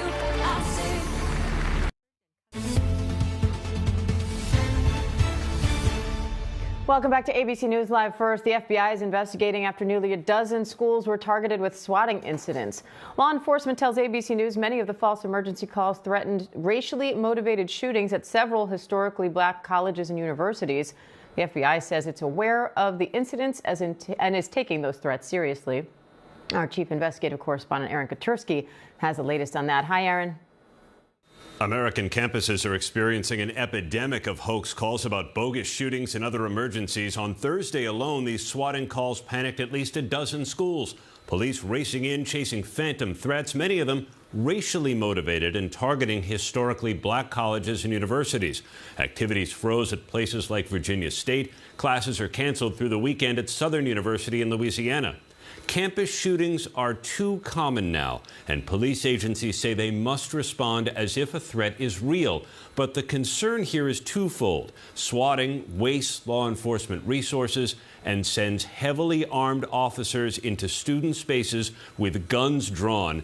Diane, it was at Naval Academy in Annapolis. A midshipman was shot during the response, had to be flown by helicopter to the hospital. Evidence of why swatting is so dangerous, Diane. Aaron Katursky, thank you. And authorities are identifying the student who shot two classmates at a Colorado high school. They say the 16-year-old was radicalized by an extremist network when he opened fire at Evergreen High School with a revolver.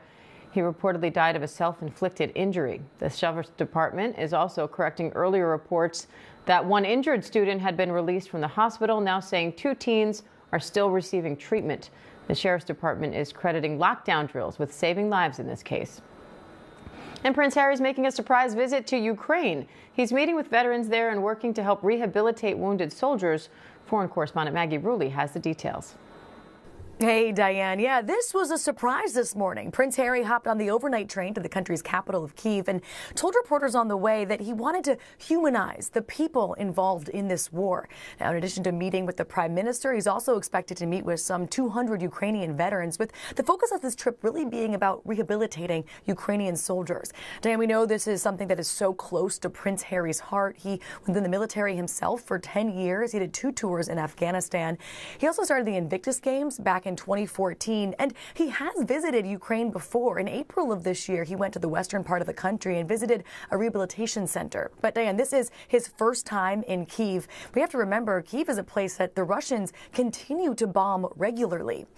Now, this has been a big week for Harry. He was just in the UK for 4 days this week, where he met with his father, King Charles.